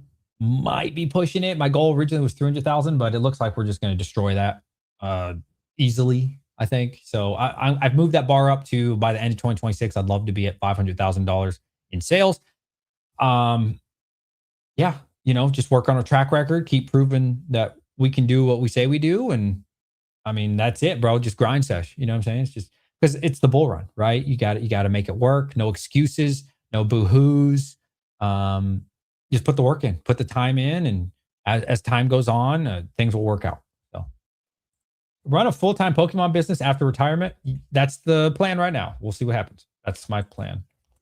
So you won't buy my full PSA 10 prismatic evolution set. I mean, if you made me an offer I couldn't refuse, sure. Are you going to make me an offer I can't refuse? No. So I'll save us both the time. Let's be honest. You're available. Hold on. My friend wants to do the trade right now. Hold on. Let me send him a picture. I'm live right now. Oh, that was not the picture he was supposed to get. Live streaming right now, buddy. So I'm trading with my friend. I'm trading my Leafeon for some Ascended Heroes ETBs. Okay, that's not a question to me. What's up? I said hello to you. Any questions? Please put question marks or stop sign or something. Do you have any luck at the vending machines near you? We don't have any vending machines where I'm located, not even one. I researched it, and I believe the closest vending machine to me is in Nova. Is it Nova? I don't recall, but it's like 3 hours away. Or maybe if I went east, I don't even think they have them east. Yeah, I'm not in a highly dense location. We don't have any of those at all. Yeah, I don't know. How do you decide what to rip with your kids? Oh God, if it was up to my kids, we'd open everything. I try to explain to the kids like as best as I can, like, guys, we can't keep opening the product for the store. And while it hurts their feelings and they get sad, they get it. They get it. A lot of times I'll make my kid do chores, and we kind of, let's be honest, he doesn't do enough chores to even open up one pack. But I try to teach him hard work. But yeah, Yeah, I don't know. Well, we haven't opened up a lot of packs. We've, for my kid's birthday, I got him a lot of Pokemon. He opened up 15 packs of or not prismatic, Ascended. You got nothing in them, of course, right? It's very hard set. It's a very difficult set, similar to prismatic, but a little bit better. He was very sad, bro. He's like, I'm gonna get a God pack. I was like, I don't think you will, buddy. It's only 15 packs. Keep your expectations low. But kids, you can't convince them, man. They shoot for the moon. He thinks every pack he opens is gonna get a God pack, and then he gets sad when he doesn't. It's tough. It's tough, man. Just self control for the business. It's hard to answer that one. Year of the horses. No vending machines on East Coast. No, there are. Like I said, about 3 hours for me. Yo, build those acrylic sails. New expectations. Yeah. We'll see. We'll see, man. Working on something that I'm not ready to talk about to the channel, but we'll see how that goes. We'll figure. We're working on some things. We'll say that. Can't get them hooked that young. They got me hooked. They got me hooked during Prismatic. They're the ones who were watching, everybody rip and ship and all the top 10 videos, and you can make $5,000. So my kids were seeing, as at the time 6 and 9-year-olds, I can make $5,000. Let's open some Pokemon. They came to me about that. I didn't convince them. This thing kills me, man. And I'm not talking bad about everybody, but some of these, like, it's for the kids' child game people crack me up, bro. Some of these people, some of these influencers, not all, but some of these people don't know what the hell they're talking about. They must not have kids, or you know what? They got lucky with their kids. Good for them. But I'm telling you, my kids know when new sets are coming out before I do most of the time. My son knows what the top cards are. You're not fooling my kid even when he was like 8. You are not fooling him like, oh, we got an EX card. Oh, I love this game. He gets sad. He cries. Why didn't I get an SIR? Because in your feed, you don't get fed EX cards, man. You don't get fed, 50-cent dollar cards. No, these kids, you're not fooling these kids. They got the internet in their hands and the iPad. They know. My son literally looks up most expensive Pokemon cards of all time, most expensive vintage cards, most expensive modern cards, best cards of Prismatic Evolution, top 10 values of Ascended Heroes. And he memorizes it. And he is only looking for the best of the best. Listen, shout out to all the vendors that think they're tricking kids. I think it's great. Once they get past like 6 or definitely 7, but 6 and under, you can usually trick the kids. My 6-year-old, you cannot. But there are some kids 6 and under that you can still trick and like give them an EX card, and you think they're going to be like, oh my God, thank you so much. I told my son at his first show, like I said, he was he 7 or 8? I don't remember, but whatever. Somebody handed him an EX card, and he looked at it and he was like,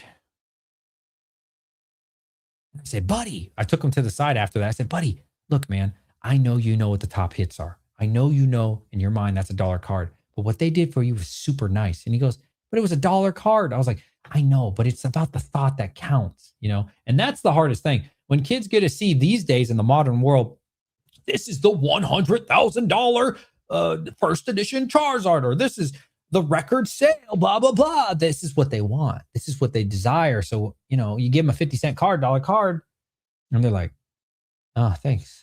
So now I've told them, like, dude, at least fake this shit, man. Like, make them feel good, because what they did for you was really kind. It was really nice of them to go out of their way. They didn't have to give you that dollar card. That was very kind. That was an act of kindness, right? And you should repay that at least with like, thank you so much. You know what I mean? So now he's a lot better with it. They'll say, what's your favorite card? A Blastoise. And, they give him like a 50-cent card. And I said, dude, come on, man, be nice, So trying to teach those lessons, again, it's really hard when they know what the truth is. So you're trying to help them fake it. You know what I mean? Like, it's tough, man. It's really challenging. It's tough with the iPad. Yo, Mimic Brew, my man. Love you, buddy. I'm still fooling my nephews with the V and V Star cards resealed with modern pack. That's great, man. That's awesome.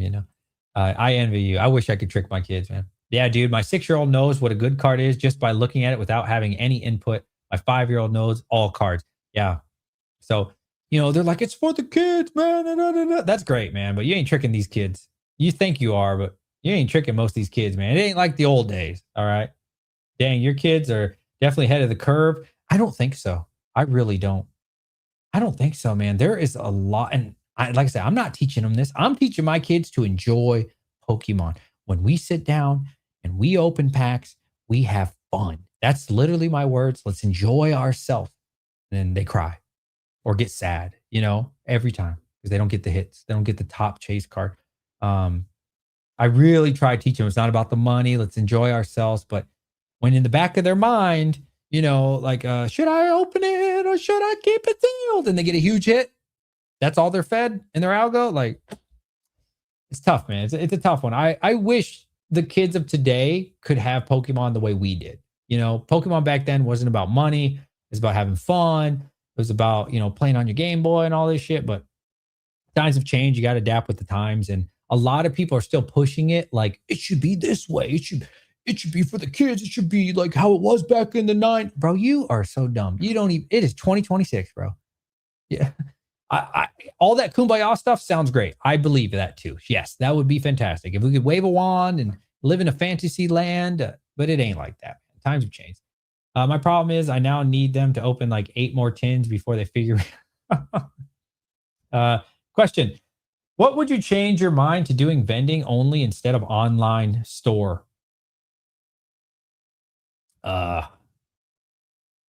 Dude, the only way I would full-time vent, oh God, I would probably never do that. The money would have to be so freaking good. It would probably have to like minimum 2x my business, but probably 3x because I like vending, but I don't like love it to that extent. Like there are days I really have a great time vending. I love the conversation, but at the same time, sometimes the conversations go on too long, and then you give attention to somebody for too long, and it gets out of hand, and then you miss out on all the customers. So it is really challenging to like not be a jerk because I'm not a jerk. I'm a really nice guy in real life. Believe it or not, you might not think I am. I'm really kind and gentle. So you don't want to tell them go away. You never say those words, but like you try to like, yeah, dude, yeah. And you try to give this person attention, but then they're like, no, and you're like, shit. And then this person leaves that was actually a customer. And it's a lot of time wasted. I'm not gonna lie to you. Between pricing out all the cards. I mean, dude, the day before I'm probably pricing cards 4 to 5 hours. The day before that, I've learned to start pricing. So I'll do it 2 days prior, ideally 3 days prior. It's so much time wasted. Then I have to wake up early, which I don't like doing. I do it every day for my job, but I still hate it to this day. Doesn't matter how long I do it. I'm not a morning person. Wake up super, super early, drive 45 minutes or sometimes 2 hours. It's really annoying. And then you got to set up for the show, and then you got to stand there for 7 or 8 hours, and then you got to take it all down, and then you got to bring it back inside the house, and you wasted all your energy. And then, oh, by the way, you got 30 orders to do or 20 orders, and you're like, I'm too tired for that. It just wastes all your time, it wastes all your energy, it messes up my online business. For me, it would have to be some crazy money, bro. Like crazy money. I don't think it's scalable. I've thought about this before. I genuinely don't think vending is scalable for me. I'm not saying it's not for other people, but I genuinely don't think I think sitting on your ass and having collections come to your front door is by far more scalable. By far more scalable than it's kind of like Twitch. If you guys have ever been a Twitch streamer, I used to be a partner streamer, very successful over there, blah, blah, blah, blah, blah, whatever, years ago. If you're not live on Twitch, you generally don't grow. And it's kind of like that with vending. Like nobody remembers their favorite vendor unless they make YouTube content, right? Like you really got to go all the way in with it in the vending content. And then yes, it could be successful. But if you don't make content and you're vending, nobody gives a shit who you are, bro. You're just a guy with the card they needed and they don't give a fuck about you ever again. Like they're never going to think about you. Oh, it's so great meeting DJ. Who gives a shit? Who the hell is DJ? Fuck DJ, right? That's what they're thinking. You're just another vendor, right? And so like when you're not at the show, you can't scale it. Your efforts are only as good as that last show in that moment for that amount of hours. I also hate the fact that you never know who's going to come to your booth. I've had like 2 bad shows so far, and I can't control that. I can't control, how many people come to my booth. Are they going to come to my booth? Are they going to sell their seal to the next guy? Did they see 10 people before me and they already sold it by the time it came to me? That happens all the time. There's too many variables that I can't control. And like the online store, the YouTube channel, I can control 100%. The effort that I put into the YouTube channel, the effort that I put in to my business is a direct reflection of success or failure. I like that. Where vending, I have no control, really, honestly, man. Like I never know who's going to come. You know what I mean? And I don't think I would, man. I can't see any fantasy land. The money had to be stupid. You'd have to pay me for my presence. And then I don't even know if it'd still be worth it, to be honest. Like, because back to the, let me ramble a little bit more. Fight 22, if you guys find this kind of conversation interesting. I don't feel like anybody else talks about this kind of stuff in this way, but maybe I'm lying to myself. 22, if you like this kind of conversation. You know, the business, the ceiling is limitless with DJ's Poker Center. You know what I'm saying? Literally limitless. I genuinely think we can make this into a multi-million-dollar operation. I think long-term, this might be shooting for the moon, but I genuinely think we could have a warehouse. I could eventually get employees. I really believe that, bro. I think we could truly turn this into like a multi-million-dollar company. Eventually, you know, 3 years from now, 5 years from now, whatever it is, get a bunch of distro, do that. Oh, that's way down the line, but I really think so. And how much can I vend? Like, okay, get some more expensive car. Like, that's just not scalable, bro. Like, for me, no, I just don't see any pros to it long term. But mixed in a couple shows every now and then to sell like your B grade stuff. It's always good. It is good to vend, but not too often, man. For me, are you coming out to the Delaware card show? Oh no, I would not be driving to Delaware. No. I think there are too many card shows for vending. When I vend the retro game world, we had maybe 4 to 5 events the whole year. Maybe easier doing one per quarter instead. Yeah. I think even one per quarter might be. I'm not trying to sound cocky, but I like to be honest with you guys.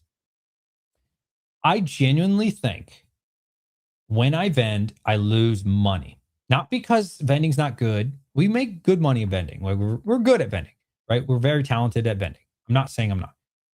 I think that it hurts my business and it negatively impacts my business.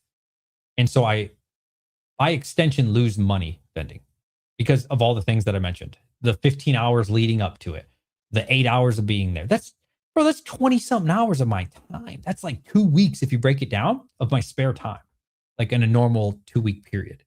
So yeah, for me, no, I figured it out to where I don't need to vend anymore. Now I just added a B grade. Type 22 if you've seen B grade on my store. I'll put it. I used to go to shows because I thought that was the best way. I'm learning as I go, right? That's what this whole YouTube channel is about. I'm learning day by day, week by week, month by month.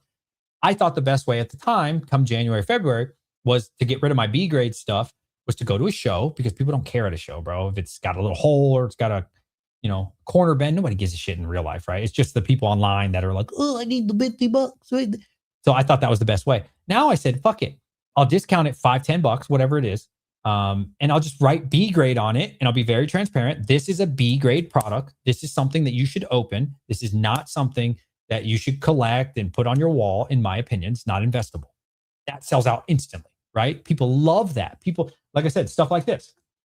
I consider this B grade because there's a hole right there. This is 6 packs. Like I said, I'll give you a little bit of a discount. If you want to buy all of them, I'll give you a bigger discount. You know what I mean? Somebody's going to want this because it has a tear and they were going to open it anyways. And they get a freaking discount because it's got a tear. Still 6 packs of Pokemon. You know what I mean?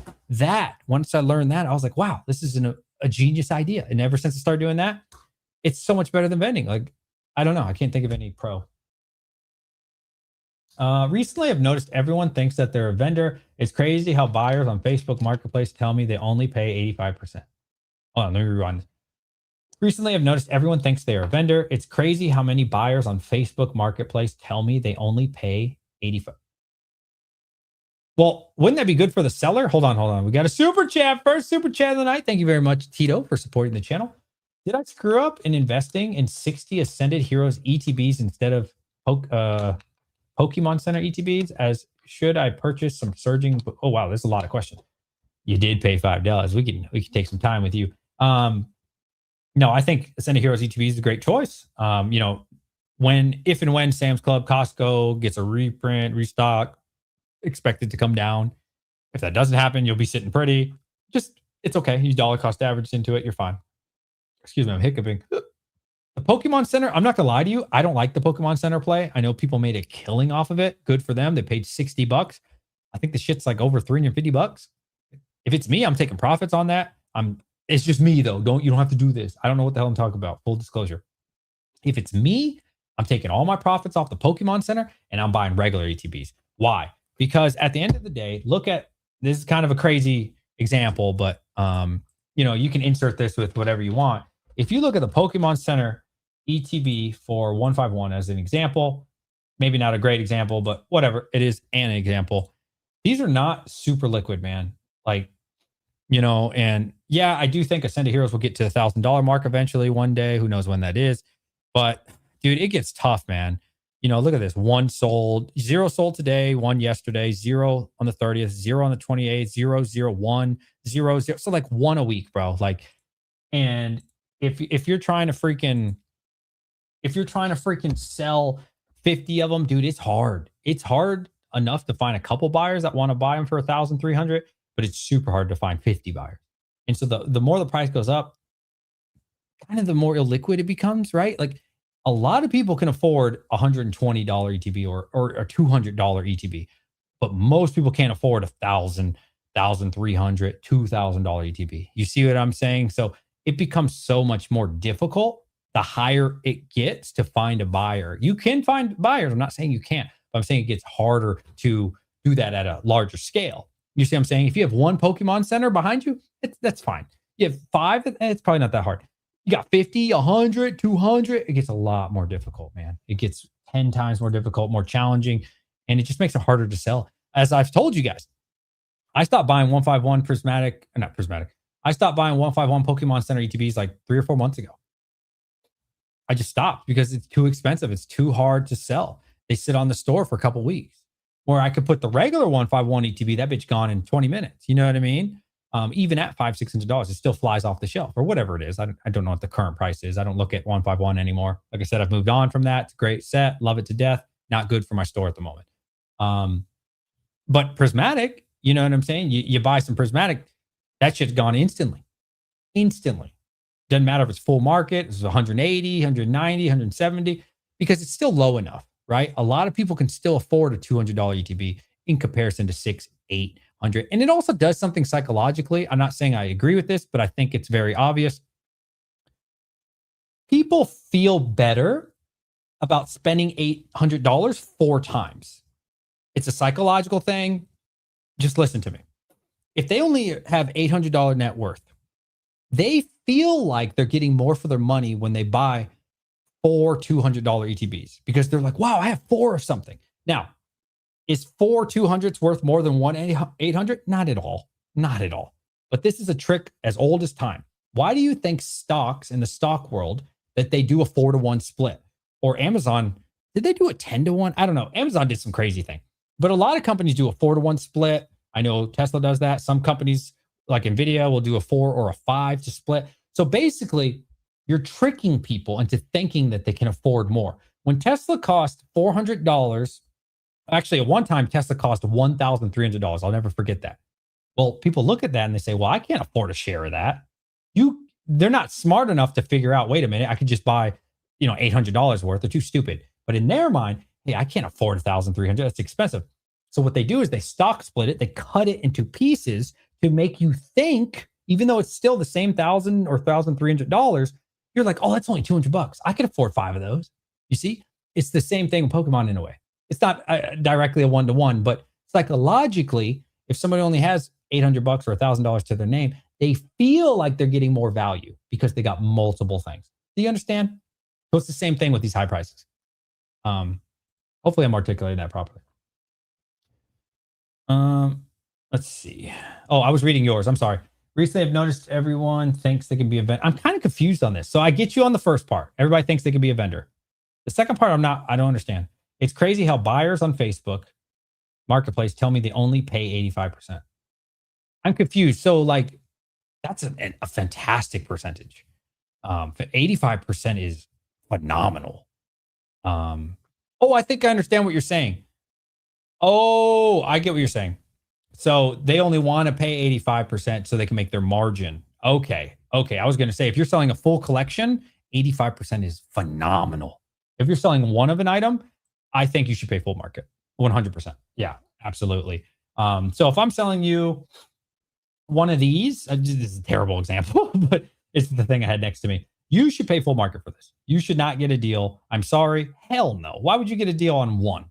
If you buy five, you're not getting a deal, man. You got to pay full market. Get out of here with that bullshit. However, if you're selling a $10,000 collection, a $5,000 collection, a $20,000 collection, and you're too lazy to do the hard labor, to do the hard work, to take on the risk as a seller, that because you get stuck with some shitty product, which happens all the time in collections. You're forced to put that on eBay. Well, guess what? eBay takes out 15%. That's big if you sell for full market value. If it sells for 95, they're still going to take their 15%. And so now you've netted 80%. And if you paid 80% plus or 85, you've now lost money on that product that you purchased. So yes, in my opinion, if you're selling an entire collection, absolutely, you should be taking a percentage. It's unreasonable to want full market value for a collection. However, if you're selling 1, 2, 5, yeah, get full market. That's totally fair. 100%. Now, what I think is unreasonable, and I don't know what you're saying here, but I see this all the time on Instagram, bro. These people are hyping up, like talking bad about vendors and all this stuff. Like, I would never sell under 90% for my full collection. Who the hell would pay you 90% for your collection? That's crazy. We're talking about, 300 SKUs here. So 300 items, 200 items. Who would possibly take on all the labor, the risk, the chargeback, the fees, the taxes, everything associated to make $0? Like, it don't even make sense, man. So yeah, I don't know. Some of these people on Instagram are just hyping up the MSRP gang right now, man. It's crazy. Pokemon Center ETBs are a collector item. Regular ETBs can be affordable to rip and collect. A question. Oh, I love that you put question. Thank you. I appreciate either question or stop sign or question marks. Make sure you guys join the Discord. It's free. Link in the description below. What up, DJ? What's your biggest takeaway from the month of March from business POV? All right. Let's look at what we did in sales for March. Let's do, okay. Let's see. I need to do a video on this. Thank you for reminding me. Let's see. Why is it doing that? How do I do custom? I do it on my phone pretty easily. It just keeps doing 60 days. God damn it. 30. Hold on. I'm trying to just freaking do month by month. This is driving me crazy. Month. I just want to do March. Damn it. This is driving me insane. It keeps doing April. Okay, I'm just going to do March 1st to April 2nd. I'm sorry. The full transparency from, that includes today, I guess. We did 62,000 in sales for the month of March, plus a day, right? Or whatever. So looking back on that, bro, I did not think we were going to do 60 something thousand this month in March. It was I'm pretty proud of myself, man. I got to pat myself on the back. March was by far the hardest, most challenging month for me, not to sell, but to get inventory. It was so, we got a super chat. Hold on. I'll come back to your question. Thank you. Got Prismatic 25 bundle case for $17.50. Nice. Where'd you get it? That's awesome, bro. Congrats. March was so difficult. And thank you for that donation. March was so difficult, bro. Getting product, getting inventory. And wow, it was difficult. And honestly, I got a lot of help. I'm not going to lie to you. There are some people that watch my channel, because we stayed consistent and they like what we're doing and they like our journey. They helped us out. I said, hey, DJ, I'm going to throw you an attaboy. Check this person out. This person needs help. And that comes down to connections.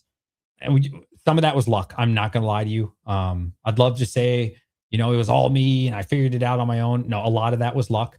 A lot of that was you guys, you know what I mean? Selling me collections. Some people were buying things on their own, sealed collections for 75 locally, and they sold it to me for 80. Or maybe they bought it for 80 and they sold some of the stuff to me for 85, which again, I don't really like to pay 85, but we were very desperate in March. I'm not gonna lie to you.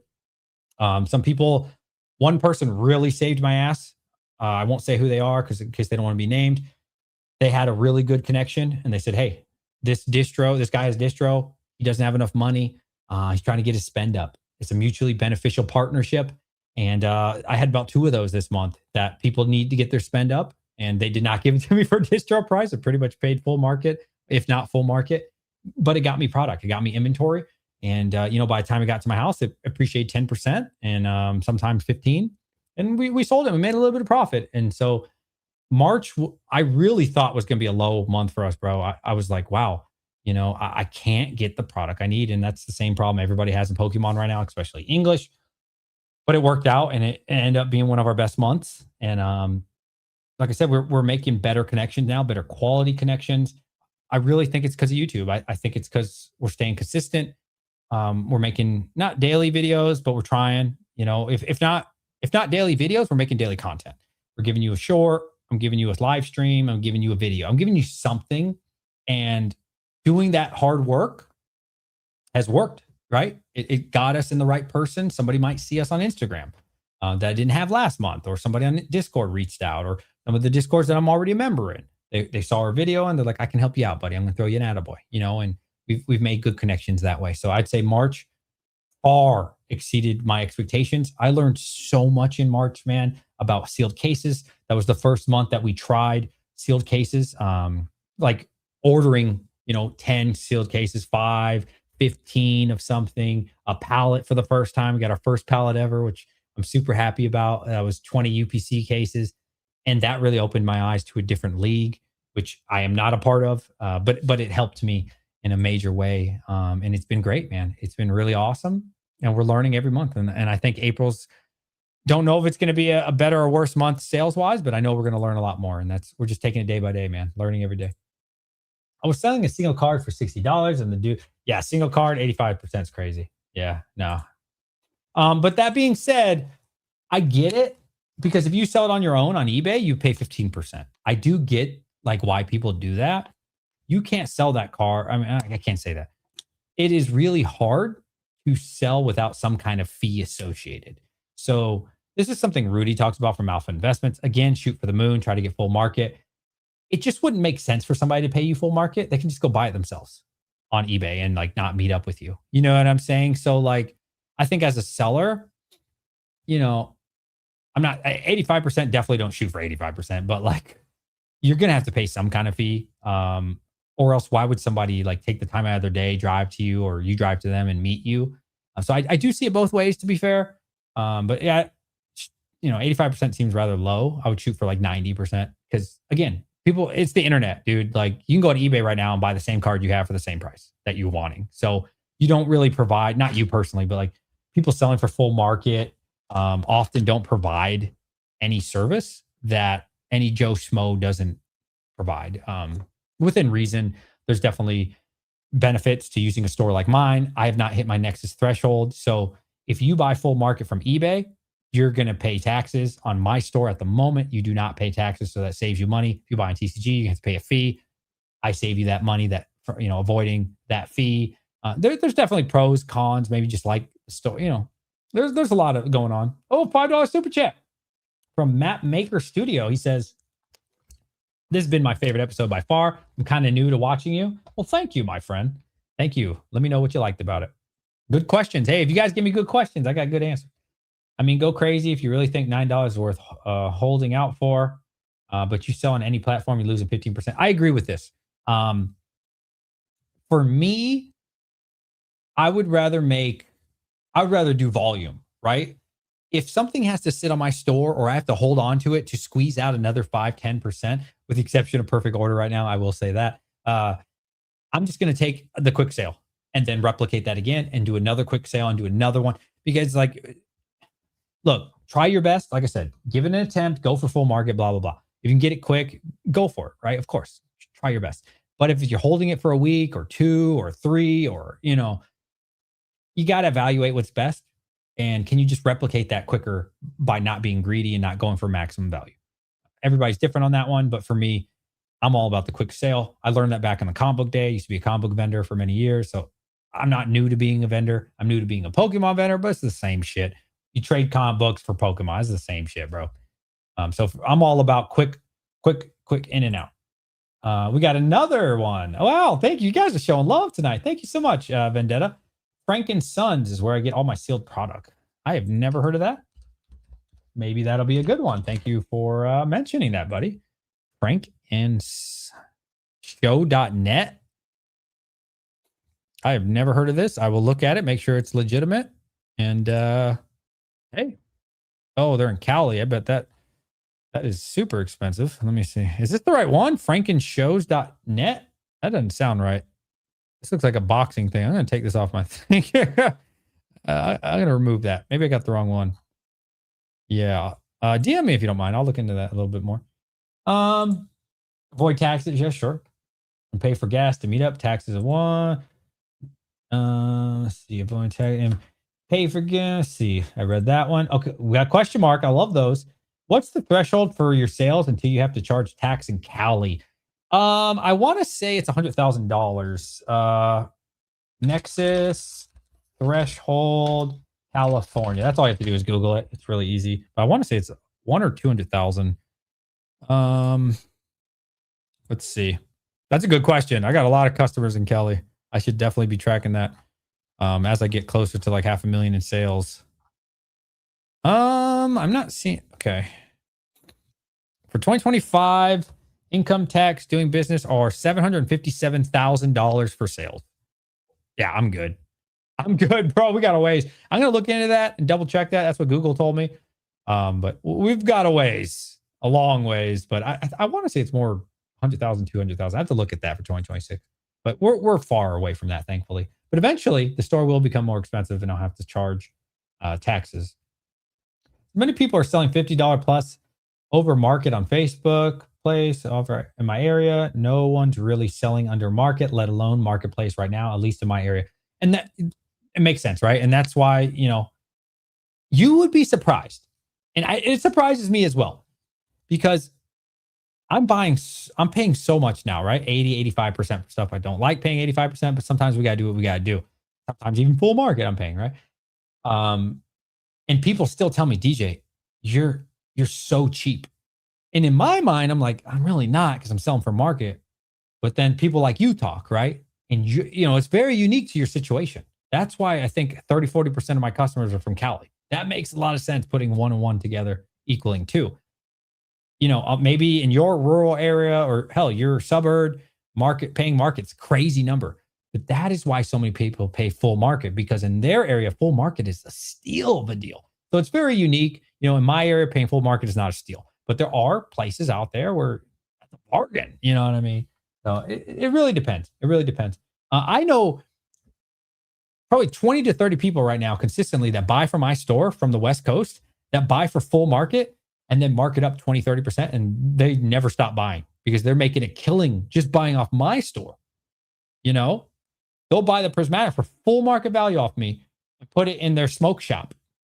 And they'll make their 20, 30%. I'm not making close to 20, 30%, but they'll make 20, 30% and sell out fast. And they'll say, DJ, do you got more? And I'm like, bro, I can't just replace this shit. You know what I mean? You'd be surprised how many people are willing to pay 90%, 100%. Like it's nothing. A lot of these people are ripping shippers.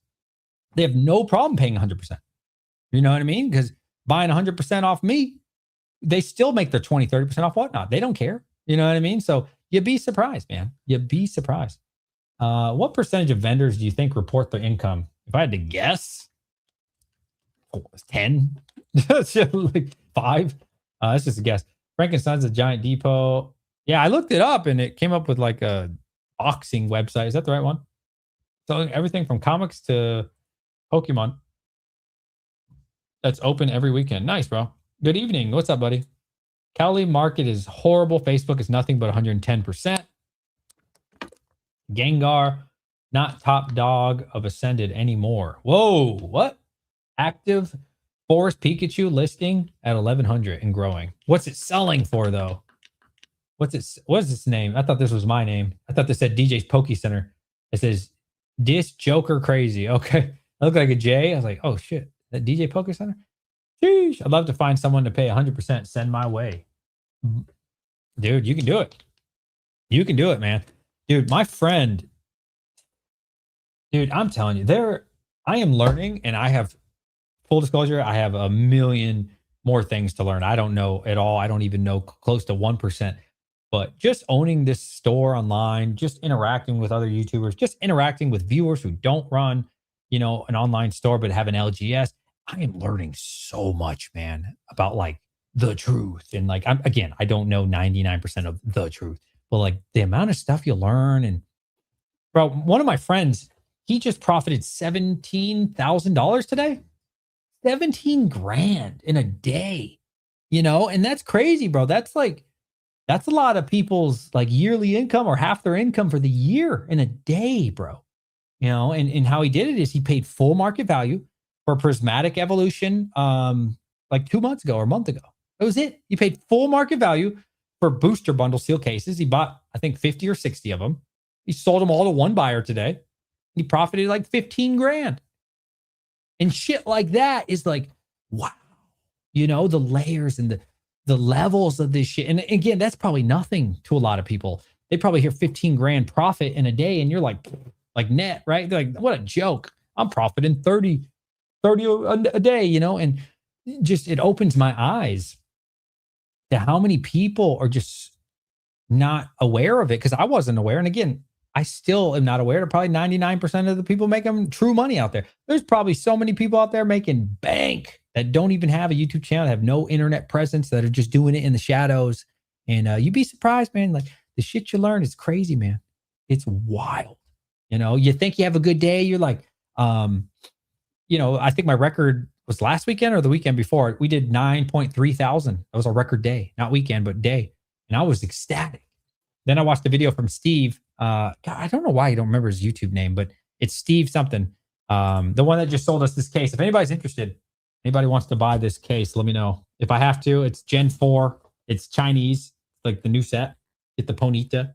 I paid $525. I'd like to get $625 plus, I don't know, $15, depending on your location for shipping. If you're West Coast, probably 20. If anybody wants to buy it off me, have some fun. It's really affordable. Maybe you'll put it on your store. I don't know. But yeah, it's crazy. So anyways, I did 9.3K and I was ecstatic. And then I was watching Steve's video. He had his record weekend of 50,000. And I was like, damn.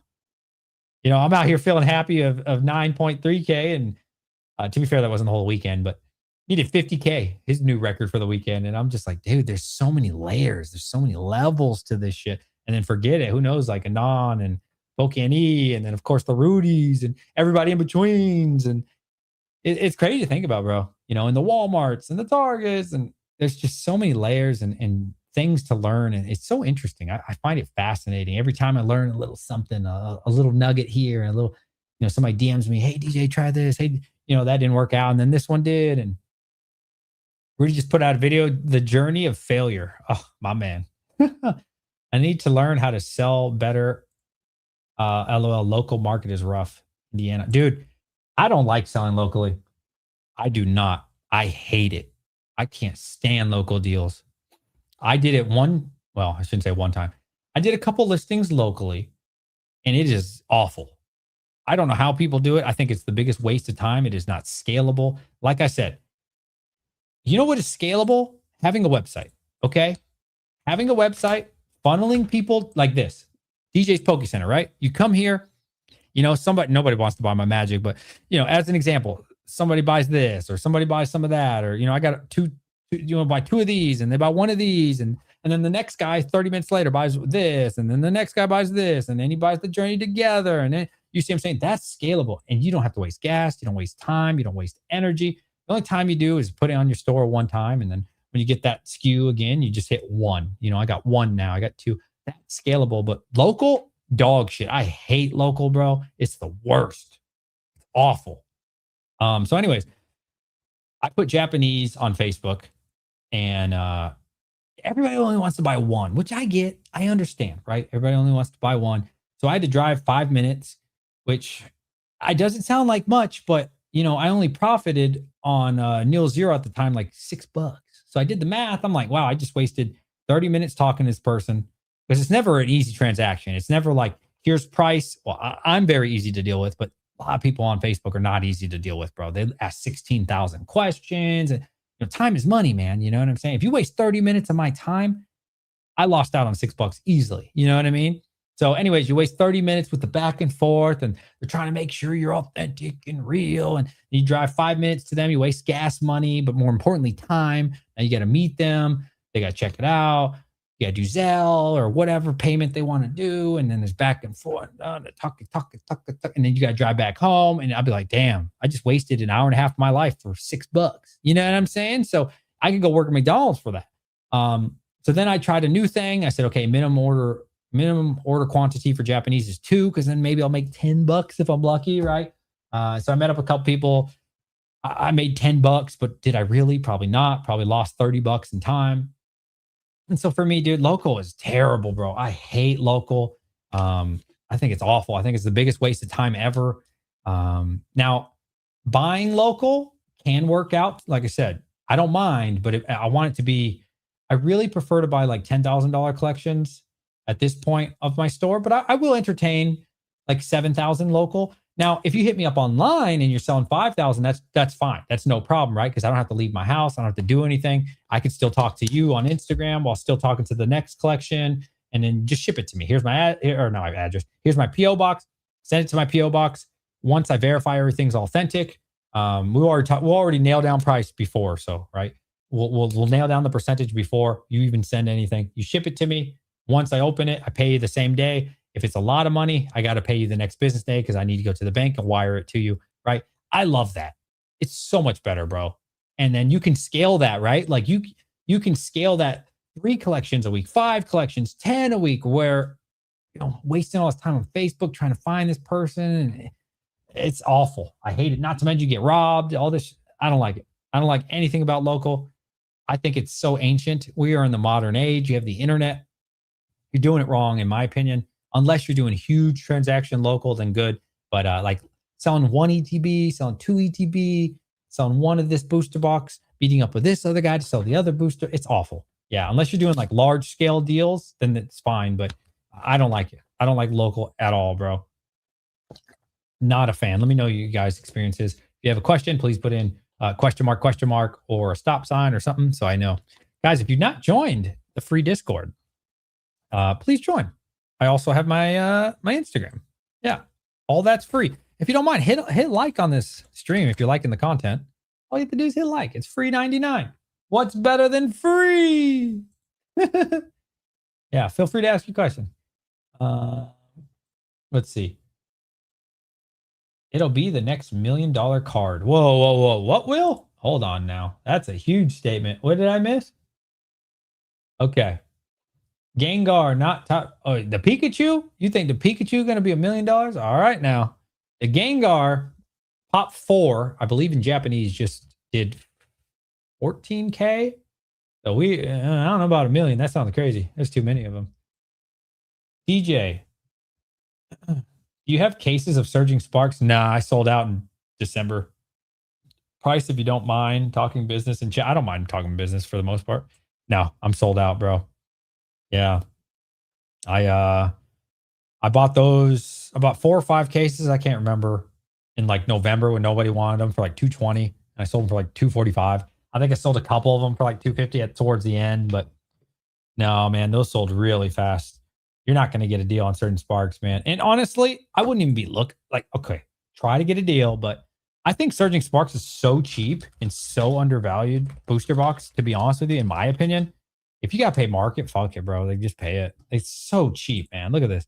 But of course, if you get a deal, get a deal. But bro, 243 last sold 235. Like, this is a screaming buy. Screaming buy. This is so cheap.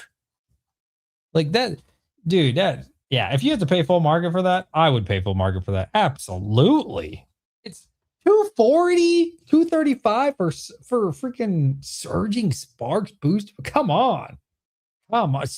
Journey Together is more expensive than that. You want to know what else is more expensive than that? Stellar Crown, Obsidian Flames. To be fair, Obsidian Flames is rotating out. Paradox Rift also rotating out, but still more expensive. Twilight Masquerade. Are we going to say Twilight's better? Hell no.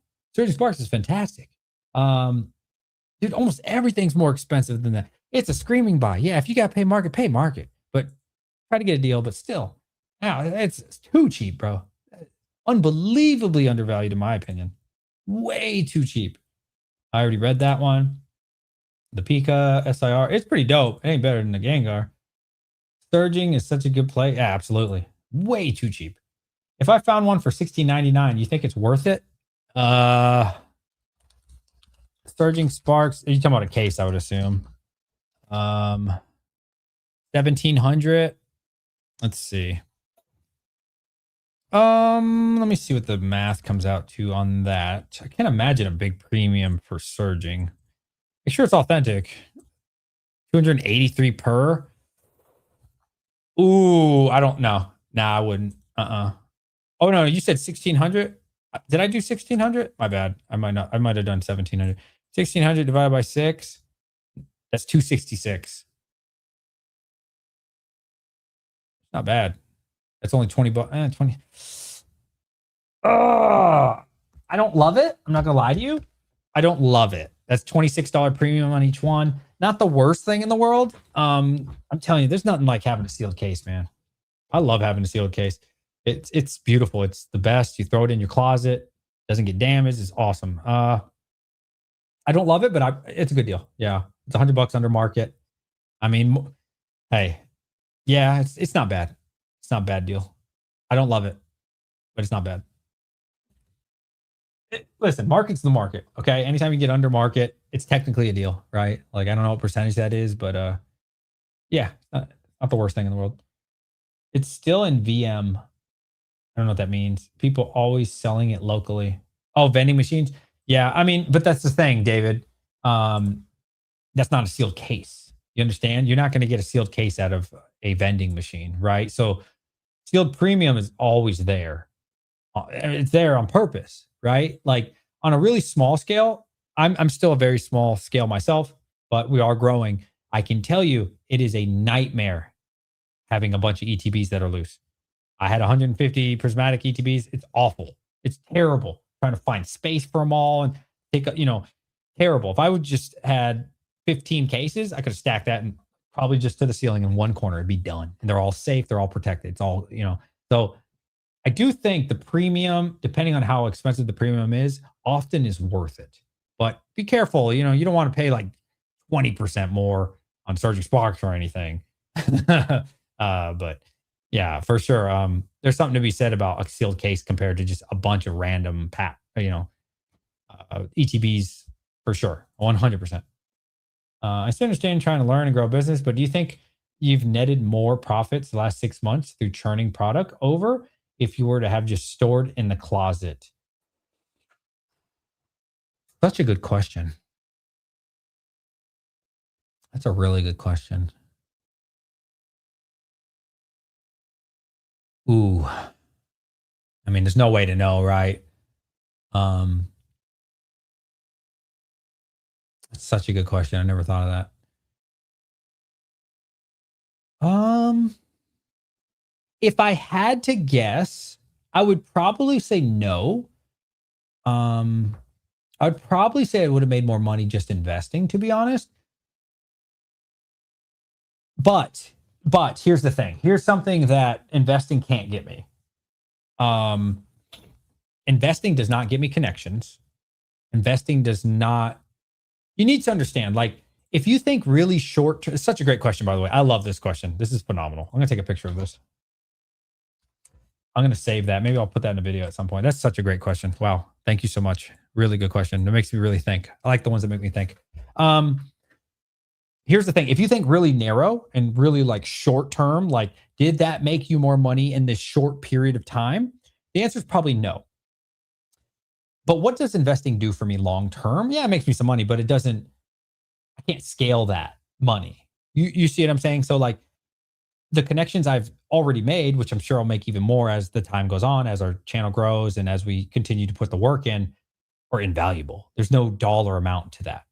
You know, Having the honor to speak to Pokey NE multiple times on a live stream is invaluable. Talking to Dan is invaluable. Talking to Pokey Profit is valuable. A non TCG had me on his show. These are things that are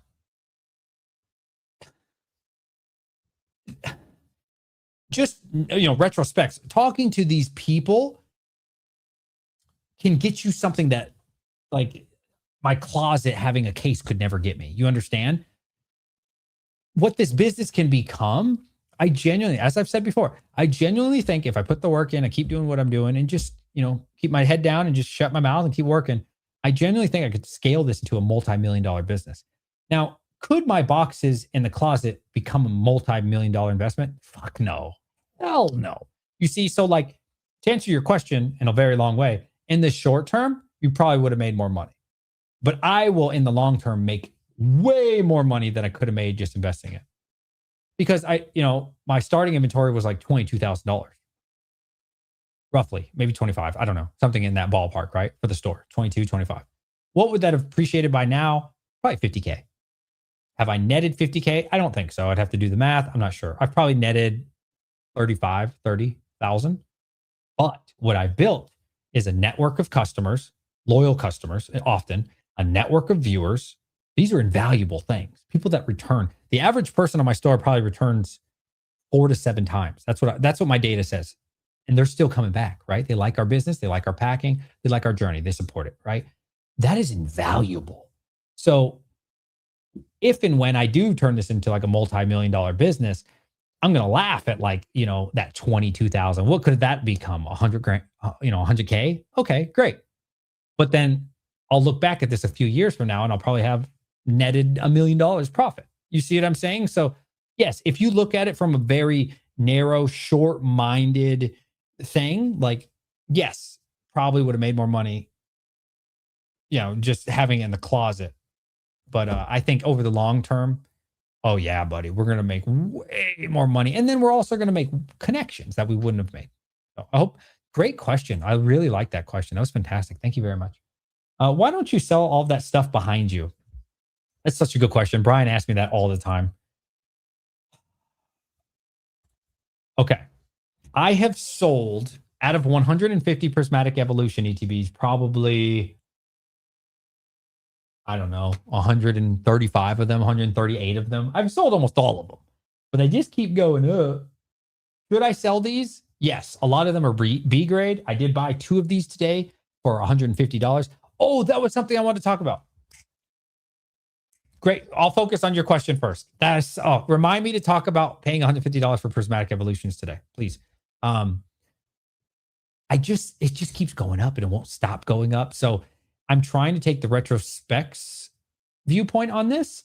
Again, I'm learning, man. I'm learning every day and what works and what doesn't. I don't have everything figured out. What I would do normally is I would have the best of the best products and sell them all fast, like that day, that weekend, blah, blah, blah.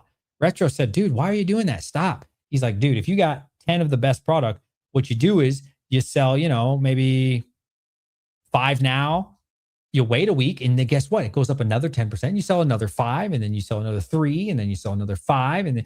And so I'm applying that, and it's working really well. The numbers we're making a lot of money just by sitting on some of this stuff and slowly pushing it out rather than just dumping it all at once. It is a little bit different than churn and burn. It still is churn and burn, but it's not that day, right? It's not like that desperate sell. What I've learned is balancing inventory on the store and then having nothing on it. So the problem that I was finding when I sold all the best stuff day one is you come to my store and there's nothing. Okay. So just look at my store. Now, I have some really good stuff on here. I'm not saying the price is good. Maybe you like it, maybe you don't. Ignore that part. If you want 151 bundles right now, I don't know any store that has these for $175. I genuinely don't. I really don't. I don't know one. I'm not saying there isn't one. I just don't know of any. To be fair, there's $10 taxes. I mean, not taxes, $10 shipping. However, if you buy 4 of them, if you buy 8 of them, if you buy 12 of them, who gives a shit if you paid $10? But the point is, I don't know anybody with this. Well, I shouldn't say that. There might be people with a Ascended Heroes 10 under market. There might be. I have great products on this store, and they sell slow. They sell slow, some of these.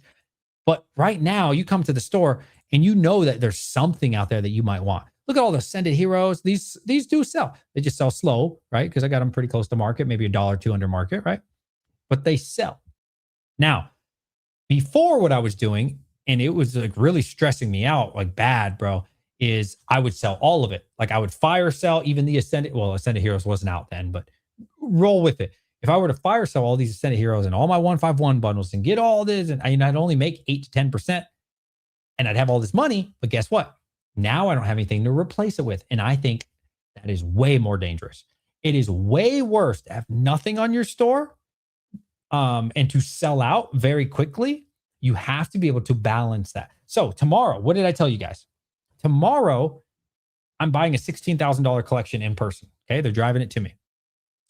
Now, at that point, I'm going to have way more inventory. I've been planning this out, right? I have week 1, week 2, and 3 weeks. Right now, I'm planning 3 weeks in advance. I wasn't able to do that in January. I didn't know how. I still don't have it perfected. But as I say, every month we're getting a little bit better. I'm talking to the right people, some of the right people, anyways. They give me pointers, some work, some don't. And I'm applying what they say. And if it doesn't work, I try somebody else's advice. You see what I'm saying? But anyways, once I get that collection tomorrow, if it's any of these products, well, I'm going to say, okay, at that point, all right, now I went from 8 Ascended Heroes 3 packs to having 40. Okay, well, I can't have 40, right? So at that point, I can afford to drop the price $1 more. So instead of being $1 or $2 under market, I'm $3 under market. That will sell out fast. So balancing out, this is something you have to learn on your own. You can watch all the videos of it you want in the world, but you got to just figure it out on your own, man. Like, again, you could watch 2 years worth of Poke&E and he's going to give you great advice, but there's nothing like learning it yourself, right? You have to figure some of this stuff out on your own. What works for you, what doesn't, what's the size of your store, how small are you, how big are you, you see what I'm saying? What platform are you selling on? And you balance it. And so now I definitely have not perfectly balanced it, but I've gotten so much better that every time you come to the store, there's at least something halfway desirable on it. You see what I'm saying? That is why I've not sold all this. If for whatever reason that all this sells out and I have no collections, right, and my whole store's empty, well, guess what? Because I'm thinking in advance, guess what time it is, buddy? It's time to sell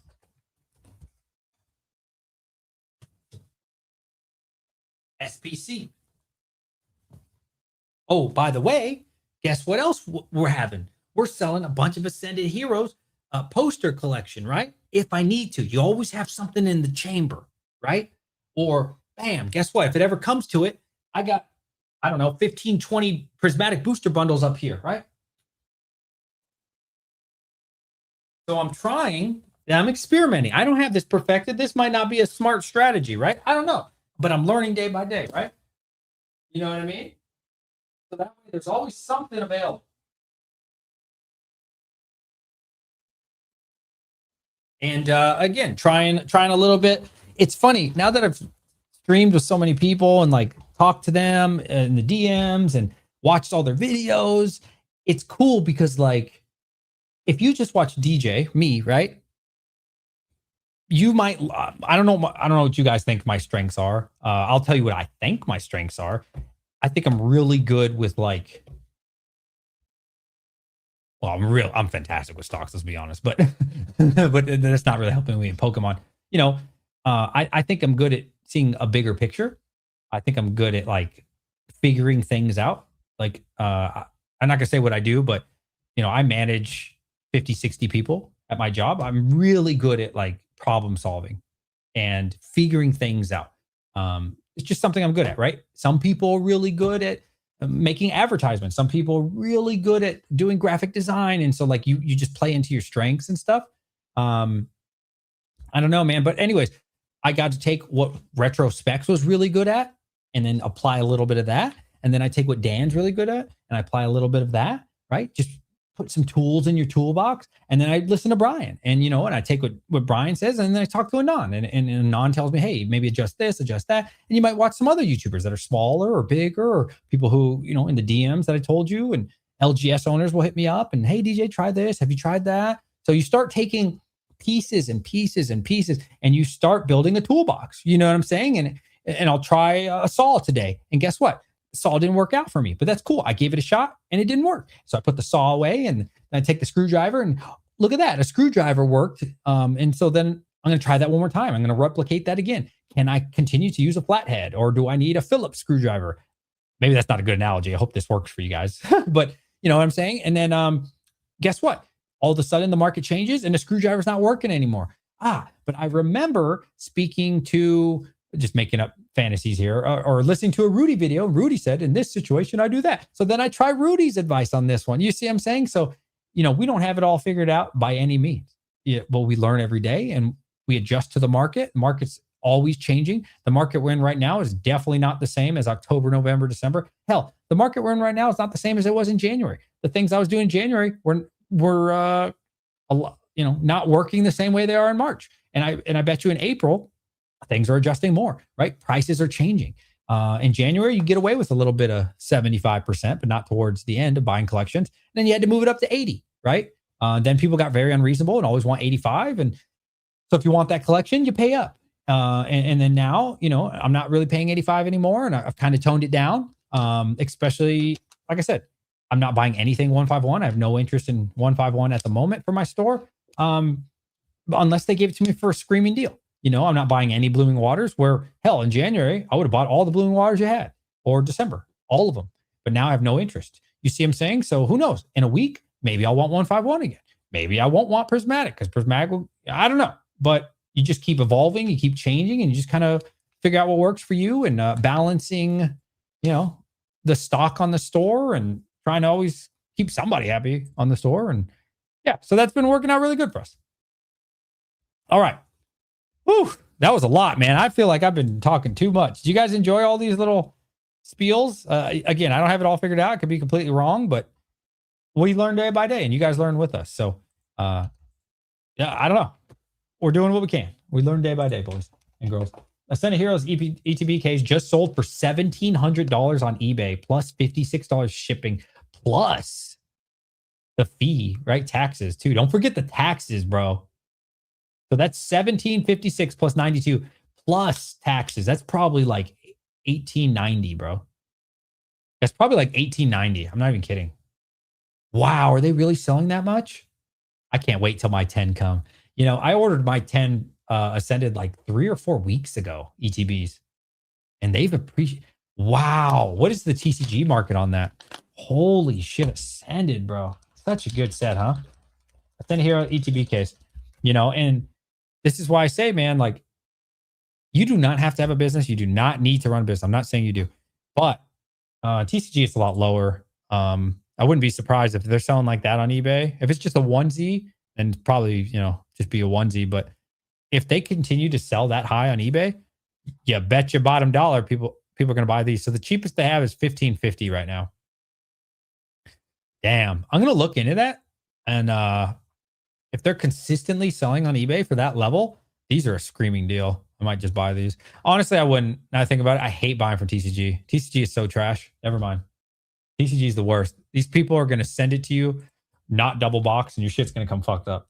You'll see. Go ahead and fuck around and buy from TCG if you want to. You'll see. It happened to me every time. No double box. They'll put they'll put your shipping label over the thing that says Ascended Heroes ETB. Try to rip that off. Rip off the sticker. Now it looks like you're playing with the case. I'm telling you. I'm not saying you have to buy from me, but please buy from somebody who's going to double box it. Oh my Lord. It is the worst. The worst thing about TCG, some people say it's the best, but to me it's the worst. You can't talk to the person. That's why people like it. So they can't complain and they can't like nag you. I get it. But as a buyer, I at least want to know, hey, are you going to double box this? I want to buy it. Well, can you double box it? You can't even tell them that. So then they send it to you. It's all fucked up. Now you got to try to get a refund. It's hard to get a refund. Maybe they will, maybe they won't. They don't have to. Nothing says that they have to double box it. It's tough, man. Yeah. PSA, DJ hates TCG. But if you buy sealed product from me, it will be double boxed. Nice. There you go. What are you selling your AH for? There's 2 Shopify shops at 175 for 151 bundles. One big shop at 178 that's probably getting sales for having a lot of reviews. Nice. Yeah. Again, I'm sure you can search the internet, right? And like find, I'm not saying you can't search the entire internet and find some, right? At some point, and this is something I spoke to Retrospecs about. This is something that Rudy talks about. Don't chase the cheapest person, right? You do not want cheap customers because what they're going to do is they're going to marry the dollar value. You guys know what I'm talking about? Rudy constantly is talking about this. Type 22 in chat if you know what I'm talking about. Never chase the cheap person because the cheap person will only come to your store if you're the cheapest. They don't value your shipping. They don't value your channel. They don't value you. They don't value your journey, nothing. Do not, like, if you guys are starting a store, please don't aim to be the cheapest and shit, because all you're going to do is attract cheap people. And the moment that you get a collection for 87%, 85, and you're not the cheapest, they will not support your channel, or I shouldn't say channel. They will not support your store. Avoid that at all costs. Avoid it, please. And so retrospect says, no, dude, there's definitely some value to like your shipping, and like you'll do things better. And like if it's $1 or $2 more, fuck it. You know what I'm saying? All right. I want to support Pokey Knowledge Cards. It looks like he is going live. So do not leave just yet. This is what you need to do. I want everybody to go to his channel and say DJ's Pokey Center Raid. Say DJ's Pokey Center Raid. Say DJ's Pokey Center Raid. DJ sent me, something like that. Go support him. PK is really cool. I want to support him. He's a great guy. Yo, thank you, Nate. Thank you, buddy. Thank you so much, Nate. Have a great evening, buddy. Thank you, everybody. I'll be in the Discord. I got to pack some orders. I love all of you. Go over there. Say DJ Raid. DJ's Pokey Center sent me, something like that. Okay. Have a great evening. Go there now. Tell them DJ sent you. Go support him. He's a great guy, great streamer. Appreciate y'all. Have a great evening. Goodbye. Good night. Make sure to say DJ sent you.